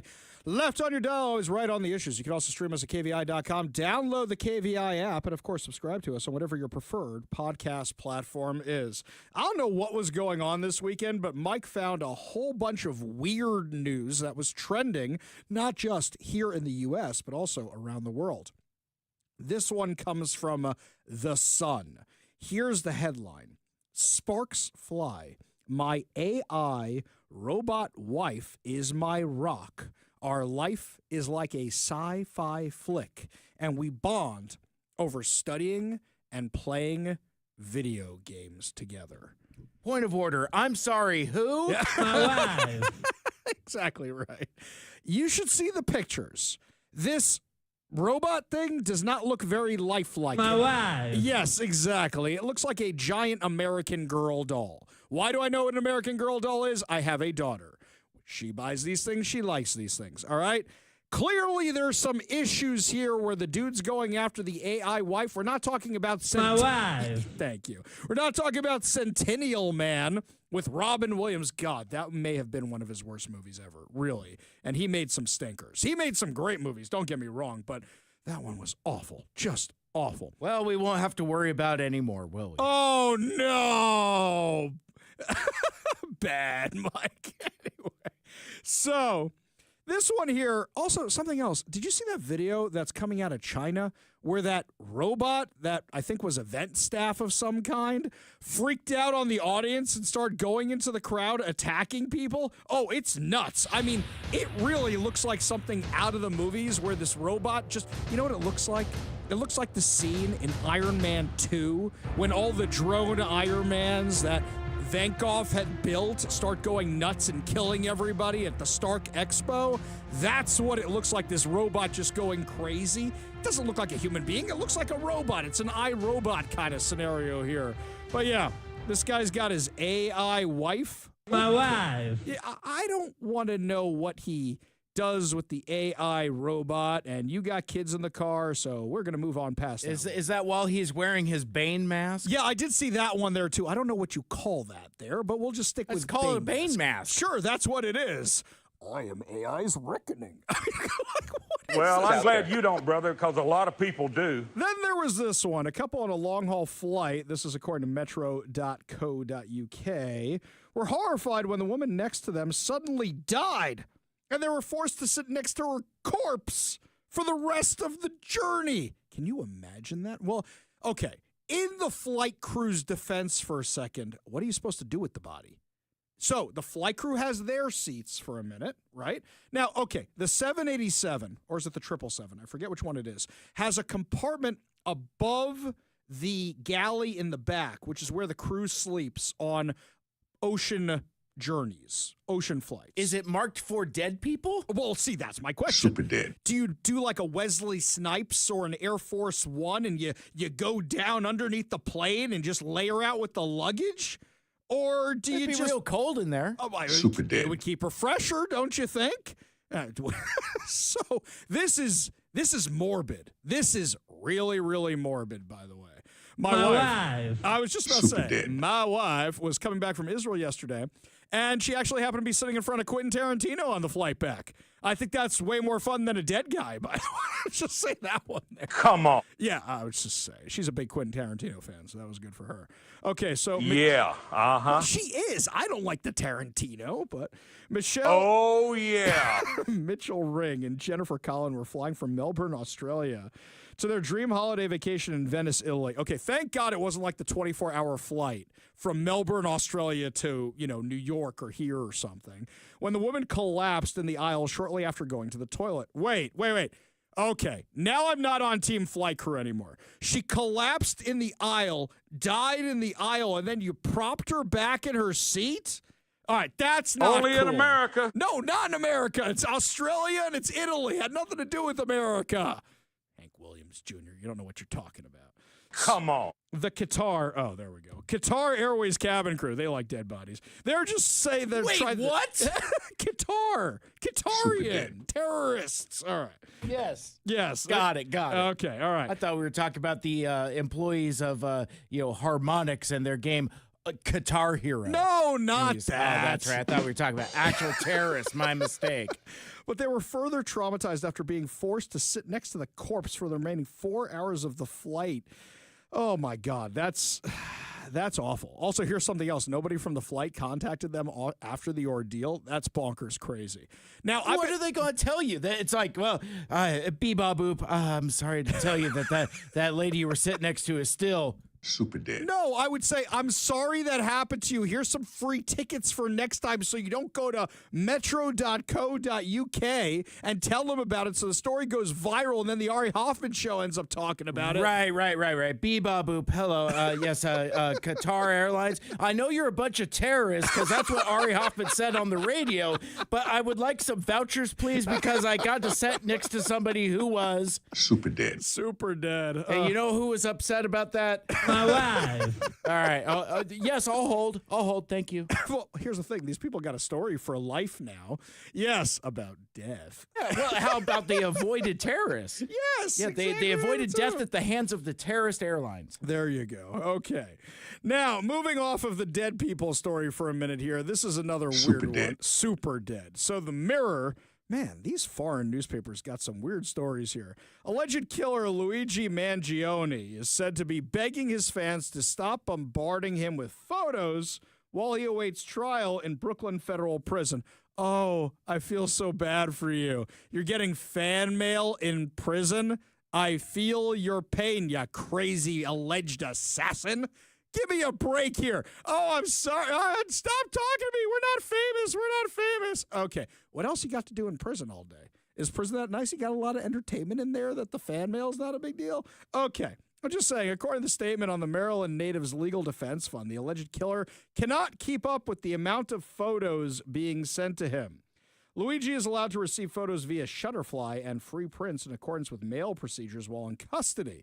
Due to the volume of photos, they could take longer than usual to be screened and shared. Luigi appreciates the photos that are being sent. Kindly asks that people send no more than 5 photos at a time. Please note that every photo that is received is screened and reviewed by law enforcement. I'll tell you, you know why I think he doesn't want the photos anymore? Who are the people who are the happiest about him killing that big pharma CEO? Leftists. So he's getting a lot of pictures of blue-haired crazy people. And he's saying, no, these are not the kind of pictures I want in jail. I do not want the conjugal visits with the blue-haired crazy people. Have you seen what they look like? It's probably a bunch of dudes sending him pictures too. He's like, no, I got prison for that. I don't need any of that. Leave me alone. Congratulations, you played yourself. Exactly right. Ugh, creepy stuff. Man, this is what we get for opening up foreign newspapers. I'll stick with the crazy we got here. We don't need to import more crazy to our country here. Oh, wait a minute. Luigi Mangione is happening here, isn't that whole thing? Yes. Exactly. Only in America. Yeah, that one's here. The legend begins right here. I don't know if I'd call that dude a legend, but the left certainly seems to think so. One Hank of the Williams Jr. biggest political mistakes ever. That turned a lot of people off. No, it didn't. Look at all the pictures he's getting in the mail. That's not true at all. You're having too much fun with that soundboard over there today. Yeah, Exactly right. Oh dear. Don't forget, my friends, when we come back later today at 5:45, you have your chance to win fantabulous prizes, including $50 Daniel's Broiler gift card and tickets to the Bremerton Air Show. But in our next segment, when we come back, my friends, the big, beautiful bill that got passed by the Republicans on behalf of Donald Trump, the good, the bad, and I want to know what you think about it, because there's plenty to like and plenty to hate. It's a big, beautiful bill. There's a lot of stuff we don't know what's in it. We'll analyze it when we come back. You're listening to the Ari Hoffman Show on Talk Radio 570 KVI.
Welcome to the Ari Hoffman Show on Talk Radio 570 KVI, your home for the politically homeless, streaming live at KVI.com and on the KVI app. If you want to be part of the most dangerous show on the airwaves, call or text the Warrior Injury Law Studio line at 206-421-5757. That's 206-421-5757. Coming up at 5:45, your chance to win fantabulous prizes, including a $50 Daniels Broiler gift card and tickets to the Bremerton Air Show. But before we get to any of that, you know, we can talk about all the bills we want in Congress. We can talk about all the stuff Donald Trump is doing. But at the end of the day, what are we going to do about the egg prices? What are we going to do about the cost of living? And that's what the Democrats keep hammering Donald Trump on again and again and again. Never mind the fact that the Democrats made the problem. Let's analyze why we're having this problem in the first place. Number one, groceries were already expensive because Joe Biden decided, hey, you know, I just got to be president. Let's kill the Keystone XL pipeline. So you killed some jobs, but on top of that, you said, we don't want to be energy independent anymore. We don't want energy projects anymore. Donald Trump has discussed bringing back the Keystone XL pipeline, but if I was any of the companies involved in that, you know what I would say? No. Do you know why? It takes a while to build a pipeline. You going to put in all that time, all that effort, where if a Democrat gets elected next, they could just say, nope, we're not doing it. We're shutting this thing down. How much money do you think they lost the first time around when this thing was mid-construction? Let's just remember that for a second. All the money they spent on lawyers and permits and all that other stuff, even if they hadn't put a single shovel in the ground. You know how many gajillions of dollars it took to get to that place? Why would they want to do it again? On top of that, Joe Biden said, we're not drilling here. We're not drilling here. I'm banning fracking here. I'm doing this here. So when your gas prices go up, because now you got to rely on other people to get your gas, because apparently it's okay for the climate if they're drilling in the Middle East, but not here. Your oil prices go up, which means your transportation prices go up, which means your gas prices go up, et cetera, et cetera. So you got a problem. Number two, the Biden administration really likes to blow things up. It likes to blow things up and kill things way more than us right-wing warmongers that they call us all the time, right? Want me to prove it? So a train derails in East Palestine, Ohio. What do? Oh, should we send in a cleanup team? Nah, let's just blow that sucker up. That'll take care of everything, right? EPA, yeah, under Biden, they were so climate friendly. Let's blow up a train filled with toxic chemicals. You know what? Can we make a rule instead? Can we not have all the toxic chemicals in one train? Why is it always something like that? Why do they always go together? I understand maybe you don't want to transport other things with it, but why is it always a giant train filled with tons of toxic chemicals? All right, that's not for now. But they blew the thing up. So in classic Biden administration fashion, the bird flu comes. Do we treat the birds, or is it just easier to kill all the birds? Let's kill all the birds! So they massacred all the birds. Now, all of a sudden, I want to watch Chicken Run a whole lot more. My God, by the way, that movie, sidebar, that's a Holocaust movie, Chicken Run. That is not for the kids, that little cartoon animation thing. I know what they were getting at watching that movie. Anyway, they kill all the birds. Gee, why is there an egg shortage? Why do eggs cost so much? And when you have the bird flu in this country, but you don't have it in other countries, all of a sudden your prices are going up. They were smuggling eggs into this country from other countries. That's how bad it is. So now you got to import some eggs. Hey, who can we make some deals with? Where can we get the eggs from? It's going to cost more to ship them, et cetera, et cetera.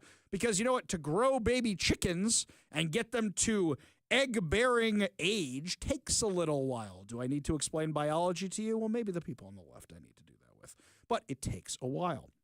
So now we're talking about how to actually solve this problem. Well, Fox Business had an interesting article about this. And what happens is they're talking about how to solve this. So Agriculture Secretary Brooke Rawlings floated options to immediately reduce money spent on the dietary staples. Says we're looking at importing some eggs in the short term. We're talking to several countries around the world that can get us eggs right away.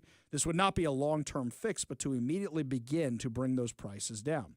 A fourth pillar of a five-prong approach to alleviating some of the cost burden, importing eggs, is just a portion of a more all-encompassing plan that entails deregulation, investments in biosecurity, repopulating fowl, and investing in vaccines and therapeutic research, which are all good things, but the problem is they take a while. It takes a lot of time. Now, for example, deregulation here in Washington state, that would help. Governor Jay Inslee signed a bill, which was passed by the Washington-controlled legislature, about, well, if you raise your chickens in this fashion, we're going to tax you more. And that's how basically everybody was dealing with their chickens at the time. No more free-range chicken. Unless they're free-range chickens, we're going to tax you more. So because of that, egg prices went up here before they went up in the rest of the U.S. So even if you bring down the prices in the rest of the U.S., we're still going to be paying more here in Washington because of the Democrats. That's talking about deregulation. That's what we're talking about. Investments in biosecurity, how to make sure things like the bird flu don't get into the population of chickens again. I'm not going to say it's never going to happen, but what can you do to deal with it? Repopulating fowl takes a while to grow them new birds, as we were discussing. Investing in vaccines and therapeutic research, so that way we can treat the chickens and not say, let's just kill them all. Let's just do that. So this is a thing that's going to take some time, and the Democrats are loving it. They're not worried about the price of eggs. It just gives them something to attack Donald Trump over. Now, meanwhile, yesterday, towards the end of the show, the GOP-led House narrowly passed a budget plan that embodies President Donald Trump's hopes for one big, beautiful bill that contains part of his domestic agenda and that the Republican-controlled Senate version left out. Now, according to the Daily Wire, House lawmakers voted 217, to 215. Why do I keep doing that? I'm reading it like it's years. For a budget resolution addressing spending in key areas such as national security and border security, in addition to calling for $4.5 trillion in tax cuts, raising the debt limit by $4 trillion. It also sets the goal of reducing mandatory federal spending by $2 trillion over time. Are there things to hate in this bill? Absolutely. It's still Congress. Doesn't matter that the Republicans control Congress right now. Are there things to like in this bill? Absolutely. Do we need more border security? Yes. Do we need better national security? Yes. This is the problem with big government. Whether it's Republicans, whether it's Democrats, they like to spend money on their own spending priorities. For Republicans, it's the border. For Republicans, it's the military. It's tax cuts. For Democrats, it's who wants free money? I'll give you free money. You get free money, and you get free money, and you get free money. Dollar bills, dollar bills, dollar bills, dollar bills, right? But nobody ever cuts anything. They always say they're going to cut. Look, if you want to cut taxes, then you've got to cut the spending. Now, this thing has a goal of reducing mandatory federal spending $2 trillion over time, but that doesn't get you to $34 trillion. And by the way, the cuts Elon Musk are making, they're not going to get you there either. Elon Musk said today during the White House cabinet meeting, he said he wants to cut $4 billion a day or he's not going to get there. GOP leadership managed to win over enough party holdouts and talks that played up right until the vote, which took place shortly after it appeared to have been pulled for the evening. In the end, the only Republican who voted against it was Representative Thomas Massey, because you could never make that guy happy about anything. Speaker Mike Johnson told reporters, we got it done, a lot of hard work ahead of us, but we're going to deliver on the American First agenda. We're going to deliver all of it, not just parts of it. Now, the budget reconciliation process allows lawmakers to expedite consideration of legislation pertaining to fiscal matters. Once a resolution is adopted by both chambers of Congress, members can move to putting together a bill. The Senate requires only a simple majority or 51 votes to pass a budget reconciliation bill, bypassing the 3/5 majority threshold needed to overcome a filibuster. Currently, the Senate GOP has a 53-47 majority, which means that the Democrats are never going to cross party lines to approve any of this. So that means you got to go to budget reconciliation, which is what the Democrats used to do to Republicans all the time. Last week, the Senate passed its own $340 billion budget resolution that mainly focused on border security, defense, and energy, while leaving out other issues such as tax relief to be taken up at some point in the future. They will need to be a compromise of some kind to get this done. Now, Trump previously indicated a preference for the House plan, calling for one big, beautiful bill, but he seemed open to either approach of how we're going to solve this thing. Now, at the end of the day, is there a lot to hate in this thing? Absolutely. Is there a lot to like in this thing? Absolutely. Are you going to get whatever you want? No. But I do like the mandatory spending cuts. I don't like raising the debt ceiling, but at the end of the day, Unfortunately, we are spending so much money that right now we are spending more money on our interest on our debt than we do on national security. And if you don't raise the debt ceiling, we're going to run out of money to pay our bills. You have to make the cuts at the same time. You have to pay in the short term, and you have to make the cuts. Now, how can we actually deal with it? Cutting is only one aspect we can take on of this. The other one is growing the GDP. Growing how much money this country creates in the economy is one way where they think maybe that will create bigger economy, which means more tax revenue coming in, which means, hey, we can actually pay off our debt and other such things. Now, the problem is if you actually raise taxes on people, that means you're shrinking the economy, you're shrinking the GDP. And as such, that means you're actually only going to be in bigger and bigger debt. So there are pros and cons to both approaches, Republican and Democrats, but I do like this idea of let's grow the economy and let's try to cut spending. I don't think this has ever really been tried before. So far, it's just how much more spending can we do? Now, today was the first meeting of Donald Trump's cabinet. And Donald Trump's cabinet, don't forget, he basically just got a few of these people last week or a few days ago. Now, he had his big meeting today, and he introduced Elon Musk because a core thing that has a lot of approval from people is Doge and cutting the spending. Here's Donald Trump earlier today. Get up first and talk about Doge because it seems to be of great interest to everyone. I will say that there is a large group of people in this country that have such admiration for what we're doing. I got elected with a tremendous vote, winning every swing state, winning the popular vote, winning the counties by thousands of counties. I think it was 2,800 to 500. 2,800 counties to 500 counties. Think of that. And so we have a mandate to do this, and this is part of the reason I got elected. I got elected based on taxes and based on many things, the border, but also based on balancing budgets and getting our country back into shape, and this is a big part of it. So, Elon, if you could get up and explain where you are, how you're doing, and how much we're cutting, and it's an honor to have you. He's been a tremendously successful guy. He's really working so hard, and he's got businesses to run, and in many ways they say, how do you do this? And, he's sacrificing a lot. And getting a lot of praise, I'll tell you, but he's also getting hit, and we would expect that, and that's the way it works. So I'd like to have Elon Musk please say a few words. Okay, thank you, Elon. Thank you, Mr. President. I actually just call myself a humble tech support here because this is actually, as crazy as it sounds, that is almost a literal description of the work that the Doge team is doing, is helping fix the government computer systems. Many of these systems are extremely old. They don't communicate. There are a lot of mistakes in the systems. The software doesn't work. So we are actually tech support. It's ironic, but it's true. That's an interesting point. The FAA, what do we keep hearing about all the time? They're working on World War II technology. They're using floppy disks. All right, kids, if you don't know what a floppy disk is, well, actually, that was a hard disk. So a floppy disk, you know the save icon up top? It was the earlier version of what the real-life thing of that was. I do like that meme that goes around where somebody's holding an old hard disk that we used to call them, the B drive, right? Somebody's holding one of those, and look, I 3D printed the save icon. Kids probably have no idea why that's the save icon up top, but we remember the floppy disk. Your computer wouldn't run unless you shoved in a floppy disk, and then you had to load up Oregon Trail so you could play it with your floppy disk. Kids are like, what's an Oregon Trail? Let me tell you, if you have to ask that question, you have never died of dysentery on the Oregon Trail, my friends.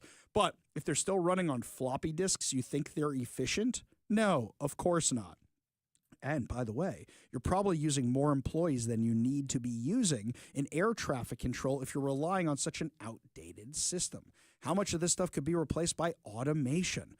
So you have to spend a little money to save a little money. Let's do that first. What else did Musk have to say? The overall goal here with the Doge team is to help address the enormous deficit. We simply cannot sustain as a country $2 trillion deficits. The interest rates, just the interest on the national debt, now exceeds the Defense Department spending. We spend a lot on the Defense Department, but we're spending like over $1 trillion on interest. If this continues, the country will become de facto bankrupt. It's not an optional thing, it is an essential thing. That's the reason I'm here. And taking a lot of flack, and getting a lot of death threats, by the way. I mean, I'd like to stack them up, But if we don't do this, America will go bankrupt. That's why it has to be done. He's 100% right. Now, a lot of people go, oh, what's the big deal? Like, do you realize what that will do to the value of the dollar? If the value of the dollar goes down, all of a sudden, your money ain't buying as much as it used to. Do you realize how much trouble we will be in? Look, under Obama, we lost our AAA credit rating, our sterling silver rating from all the ratings agencies. It only got worse under Joe Biden, and people seem to have forgotten about that. It wasn't that long ago that we were the tops in the economy. We got to fix it. We got to get back there, and you ain't going to get back there without cutting the spending. Now, I do love all the people on the left who say, Elon Musk is running these cabinet meetings. He's running the government. Do you remember who ran Joe Biden's last cabinet meeting? We need where the United States continues to be home to the most cutting-edge research in the world and where everyone can lead healthier lives. Thank you. Yeah, Edith Wilson. Oh, wait, I mean Jill Biden. Woo! That's who was running the show during the Biden administration. So give me a break with all this Elon Musk garbage. Oh, by the way, for all of you going, Musk is reading my emails. Musk is seeing our personal information. Joe Biden gave it to anybody who wanted. 400,000 people's information. Data was compromised from the IRS. That was just in the last data breach. How many more were before that? Joe Biden let anybody have access. Was Joe Biden actually the one doing it? Who knows? Who knows at this point? Now, there was something else that came out during all this, the idea of the Trump gold card. Wait, I thought you said spending is bad. What is this gold card business? So the EB-5 program, which has been around for many years, had investment of $1 million into projects in America. And those projects were often suspect. They didn't really work out. There wasn't any oversight of it. And so for $1 million investment, you got a visa, and then you came into the country and ended up with a green card. So it was poorly overseen, poorly executed. Then you had our border open where millions of people came through. So the idea is we will have a proper business. We will modify the EB-5 agreement. Christy and I are working on it together. For $5 million, they'll get a license from the Department of Commerce. Then they'll make a proper investment on the EB-5. Right? And we think Scott and I will design the EB-5 investment model because Scott and I are the best people together to do that. So this is joint. This is exactly the Trump administration. We all work together. We work it out to be the best. And if we sell, just remember, 200,000. There's a line for EB-5 of 250,000 right now. 200,000 of these gold green cards is $1 trillion. To pay down our debt. And that's why the president is doing it, because we are going to balance this budget and we are going to pay off the debt under President Trump. So what they're trying to do is grow the economy, and that means foreign investment on top of everything else. So take a guy like Elon Musk, a gajillionaire, and if you want to be an American citizen, if you invest enough money in this country, you can now do that through this program, and they're hoping to attract thousands of people who want to invest money in this country. Look at the massive billion-dollar investments that Apple just made, $500 billion. Other companies did the same thing. Well, what if you want to become an American citizen? Hey, you want to bring your businesses here? We're going to make it a little easier on you. Now, if Qatar says, hey, we want to start the learning stuff on college, no. But the question is, who's actually doing the vetting? Who's doing the vetting? Any government program is ripe for fraud. Does this look interesting? Yes, but I have some security concern questions about who you're giving this gold card to come into the country. However, it does show you're trying to get foreign investment, not punishing people for being successful at business and chasing away investment, which is what happened during the Biden administration. And anytime Democrats are running the show, just look at Washington. Lots more to discuss as the show continues, my friends. Speaking of Democrats running the show, they are very delusional about what's happening in downtown Seattle. Talking about how everything's just A-OK. We'll give you details on that. But first, Todd Herman's Daily Thoughtcast right now on the Ari Hoffman Show.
Welcome back to the Ari Hoffman Show. Just a reminder, coming up at 5:45, your chance to win fantabulous prizes, including a $50 Daniel's Broiler gift card and tickets to the Bremerton Air Show. Yet another reason. Always keep your radio tuned to 570 KVI, left on your dial, always right on the issues. You can also stream us at KVI.com, download the KVI app, and, of course, subscribe to us on whatever your preferred podcast platform is. In a bit of local good news, by the way, I had our friends over at Renton Chrysler Dodge Jeep Ram. They hooked me up with a place to go take care of my muffler. So, Mike, no confusion between me and the Belltown Hellcat anymore, because now it's a lot quieter. Yeah, I know everybody's going, wait a minute, Ari, you made your engine quieter? Yes, my friends.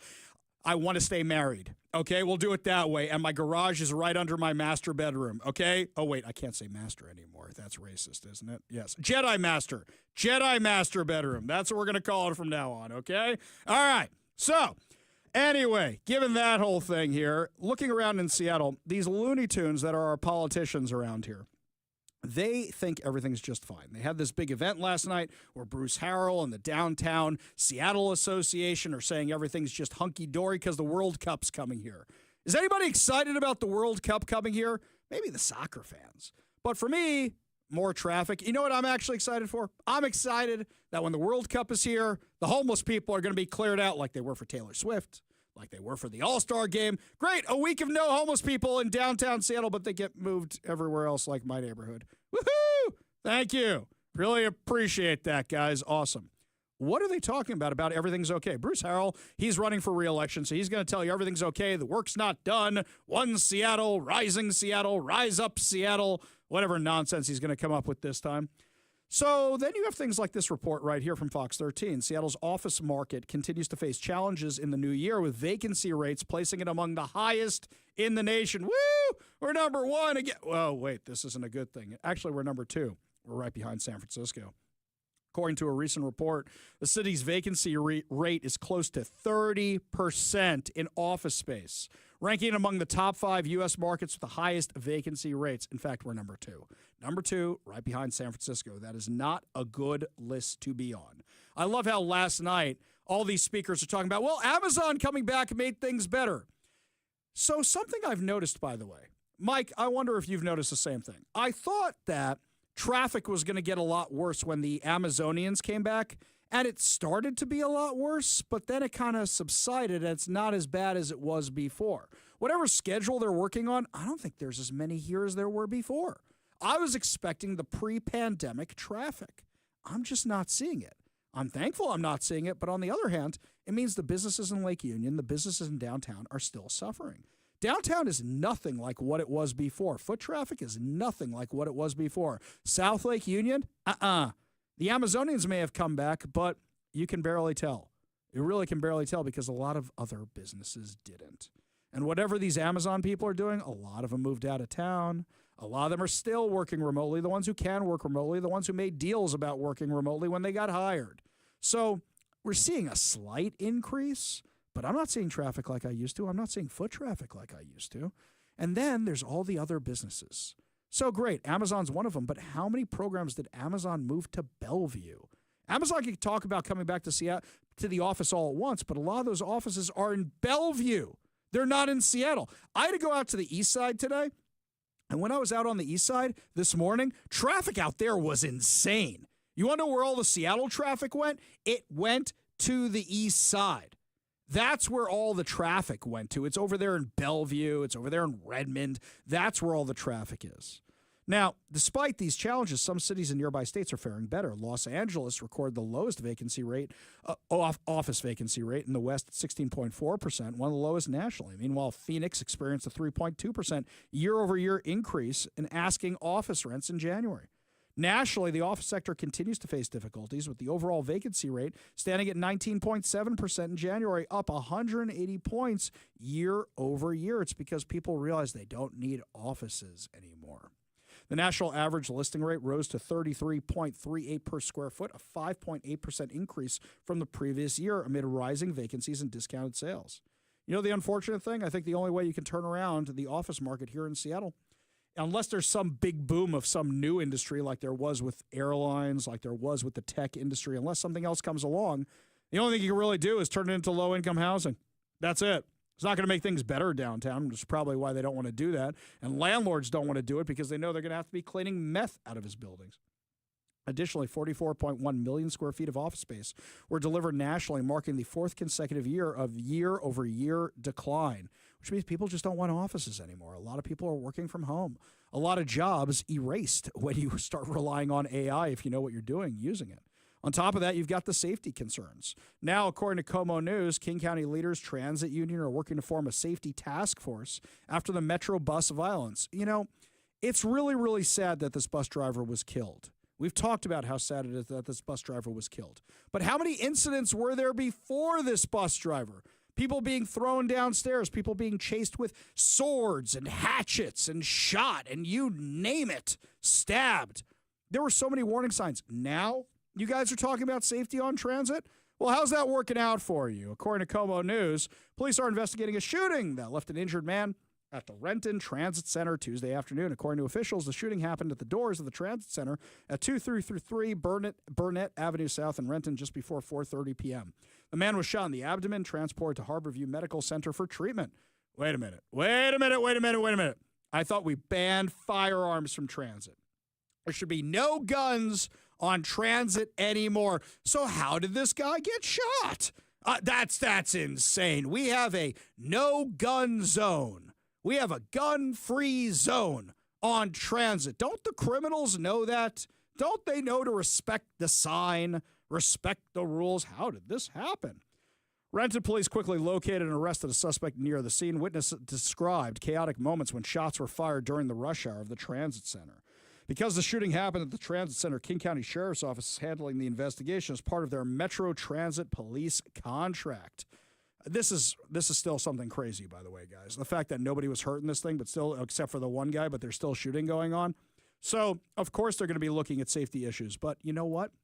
Maybe we should stop having these activist judges release prolific offenders. Maybe we should keep prolific offenders behind bars. Don't forget, Democrats in the state want to reduce sentencing for criminals. Let's remember that bill is still live in Olympia. You think things are going to get better when you got legislation out there like that? No, ain't gonna happen. So how are you going to protect yourselves, especially when they're going after your guns? When we come back, my friends, our friend William Kirk from Washington Gun Law will be joining us to give us the inside scoop on the crazy bills that are attacking your Second Amendment rights. You're listening to the Ari Hoffman Show on Talk Radio 570 KVI.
Well, my friends, we dodged the bullet, so to speak, on some of the really, really, really bad gun bills that were in the Washington State Legislature. However, we are not out of the woods yet.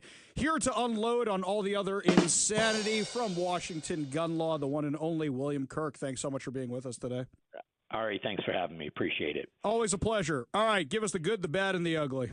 Well, the good is that you're correct. Two of the worst House bills, 1504, the new mandatory insurance that probably would have turned my channel into Idaho gun law, and House Bill 1386, the tax on firearms and ammunition. Those appear to be, I don't want to use the term dead, but they're just going to go into hibernation. They could always come back and haunt us next year's legislative session, but they are done for this year's legislative session. So that's the one piece of good news I got for your listeners. Okay, so that's the good news, which means what they were basically trying to do is make it completely unaffordable to be a gun owner in this state. Those are gone. They could always come back as zombie bills, be incorporated into other bills, who knows. But for the time being, they're done, but people shouldn't sleep on them in case they do come back. All right. Well, it's a biennium session, right? Exactly. So these could actually come back up as part two of our session, and it would be totally legit for these bills to rear their ugly head again next year. Exactly. We're not out of the woods yet, my friends. Okay, so then after that, what's the bad news? Okay, the bad news is that House Bill 1163, the permit to purchase, one of the most offensive pieces of legislation to come along in a long time, has passed out of its committees. It's sitting in executive session with an executive session scheduled for tomorrow, and really if it comes out of that, it's ready to go to the launch pad, and I do anticipate the House is going to pass it, and then it's going to head over to the Senate. Here's the thing I don't get about that one. Right now, there's a waiting period on getting the guns where they're doing the background checks. What does this do? Well, what this does is it puts up yet another barrier, both chronologically and financially, to the access to a person's Second Amendment rights. And more offensively, if we took purchase a firearm out of that sentence and added anything like go to church, speak freely, be free from unreasonable government searches and seizures, and we had a permit to do those, everybody would be like, no, that's crazy. But apparently when it comes to the Second Amendment, that's tolerable in this state. So it seems to me basically all they're doing is they're saying, hey, we want money for a permit fee, and God knows how much that permit fee is going to be, and we want you to pay it every time you buy a firearm? No, the permit would be good for 5 years, but it will require both in-class instruction as well as live fire instruction, which means that you're going to create, for people who are trying to access the Second Amendment for the first time, you're going to have a waiting period to get through all of the class and educational requirements. Then you'll have your statutory waiting period. So you could be talking 30, 40 days. And for a person, you know, like that battered spouse who has the psycho ex-spouse coming after them, that's probably a little too long for them. So the question is that how do you get this out to people? Because what the Democrats are going to say, and they're probably already saying it, is, well, it's a common sense gun law to make sure it doesn't go in the wrong people's hands. They're not doing anything about the criminals who have stolen guns. They're releasing criminals. They're removing restrictions on criminals. They're removing sentencing enhancements. They're reducing time on criminals. But now they're going to restrict all of us who follow the law. Well, and the good news is we have a really good system in place to keep firearms out of the hands of criminals. It's called background checks. It's something you and I have to go through every single time we buy a firearm. And again, we get back to what the Department of Justice tells us. 88.8% of all gun crimes in a given year are committed by people who are unlawfully possessing the firearm at the time the crime is committed. Legislature could identify where the problematic group is. They could write legislation to go after that identifiable problematic group, but yet they choose to go after people like you and me and your listeners. So then I guess the question really is, how do you get this message out to the general public, the domestic violence, how they're targeting legal gun owners, et cetera, et cetera, et cetera, that if you ever need a gun in an emergency, which, by the way, I didn't realize that I was going to need a gun until I had to go buy a gun, and how it's restricting your rights. How do you get this out to the average person? Because they're just going to say, oh, you're a bunch of right-wing nut jobs. Yeah, well, I think that the thing that all your listeners need to understand, even if you're ambivalent on the Second Amendment, is the Second Amendment is for everybody, okay? You don't need to be a conservative to have the need to protect yourself. In fact, many of the people on the opposite end of the political spectrum from marginalized groups are most susceptible to violence. And do they have the right to exercise their Second Amendment rights? Every bit as much as you and I do. So what I think is there's been a long time of bad messaging from the Second Amendment community. I think that there's been this unwillingness to accept people into the Second Amendment community who didn't check all the conservative boxes. And I think now we need to open up our eyes to the fact that, no, there are issues that we can reach across the aisle to people that normally we don't see the world the same on, and be like, on this issue, let's work together. Right, absolutely. In the last few minutes we have with William Kirk from Washington Gun Law. Anything else we should be on the lookout for given this legislature? House Bill 1132, the quota on the rights, which is, again, something that was shot down in California, but we're going to, I guess, try to do it here in Washington anyways. That's sitting in the Rules Committee. That means it can come out of Rules Committee anytime and be put on the launching pad, so we do anticipate that's going to pass out of the House. House Bill 1152, also new safe storage laws. That is in the exact same position. So all three of the House bills that are still alive could easily be put onto the floor for a vote. And then you got two Senate bills, 5098, which is the new gun-free zones. That's in executive session tomorrow, and 5099, which is kind of your Kill the FFL version 2.0, has an executive session on Friday. And remember, they got to be out of their finance committees by Friday.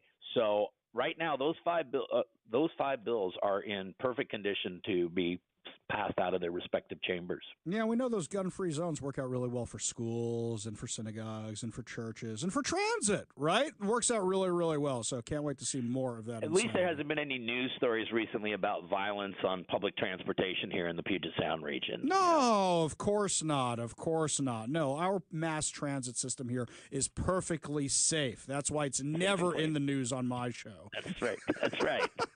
William Kirk from Washington Gun Law, thank you so much for joining us today. Always Really do a pleasure. appreciate it. We got a whole lot more to discuss as the show continues. You're listening to the Ari Hoffman Show on Talk Radio 570 KVI.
Only good news to wrap up another amazing episode right here on Talk Radio 570 KVI. And before we get to our good news giveaway, got some good news headlines for you. Mike found these two stories back to back with each other, which are really cute ones. This one from Como News, a senior center in Texas, celebrated the 104th birthday of one of its participants. The center celebrated Albino Camiro. The party, which was dragon-themed, with attendants wearing kimonos and dragon-shaped decorations, had live music and featured a cake-cutting ceremony. K-Fox, that's K-F-O-X, spoke with the birthday boy, who said he was speechless, saying that he hadn't done anything to deserve this much love and attention. Regardless of whether he thinks he deserves it or not, he said he was thankful for everything. He took his place on the dance floor, admitting to the outlet that he was never much of a dancer when he was a younger man. But he said he couldn't say no when he was asked to polish the dance floor. When asked what his secret to longevity was, he said he can't tell. Maybe it has something to do with living a life free of fears and vices, he said. Okay, you know what? I've studied this in depth. Anytime somebody's like 104, all of them have something different. One guy only drank Dr. Pepper his whole life, and he lived till like 105. Somebody else said the key to a long life was having a shot of scotch. Another one said it was wine. Another one said it was exercise. They're all liars. None of them know. He said he believes people should avoid toxic relationships. Well, I'll agree to that. Pray more, regardless of their religion, beliefs, or faiths, and be humble, as no one is superior to anyone else. All good points. All good life lessons. There's this other one here from Fox 13. 2 centenarians broke the Guinness Book of World Record for longest marriage of a living couple. So, Manuel Agelim Dino, 105, first met Maria de Sousa Dino, 101, while they were collecting sweets in Brazil in 1936. They remained acquaintances until they met again in 1940. When the couple reunited, he said he fell in love with her at first sight. He declared his sentiments to Maria, who felt the same. The couple now have been happily married for 84 years and 85 days. As we say in my world, Kenainahara. Maria's mother was unsure of the couple's union at first. He quickly won her favor by building a house for himself, Maria, and their future family.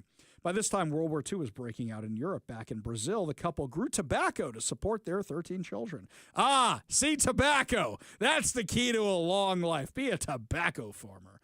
Today, the family had expanded to include 55 grandchildren. 55 my God, how do you remember everybody's birthday?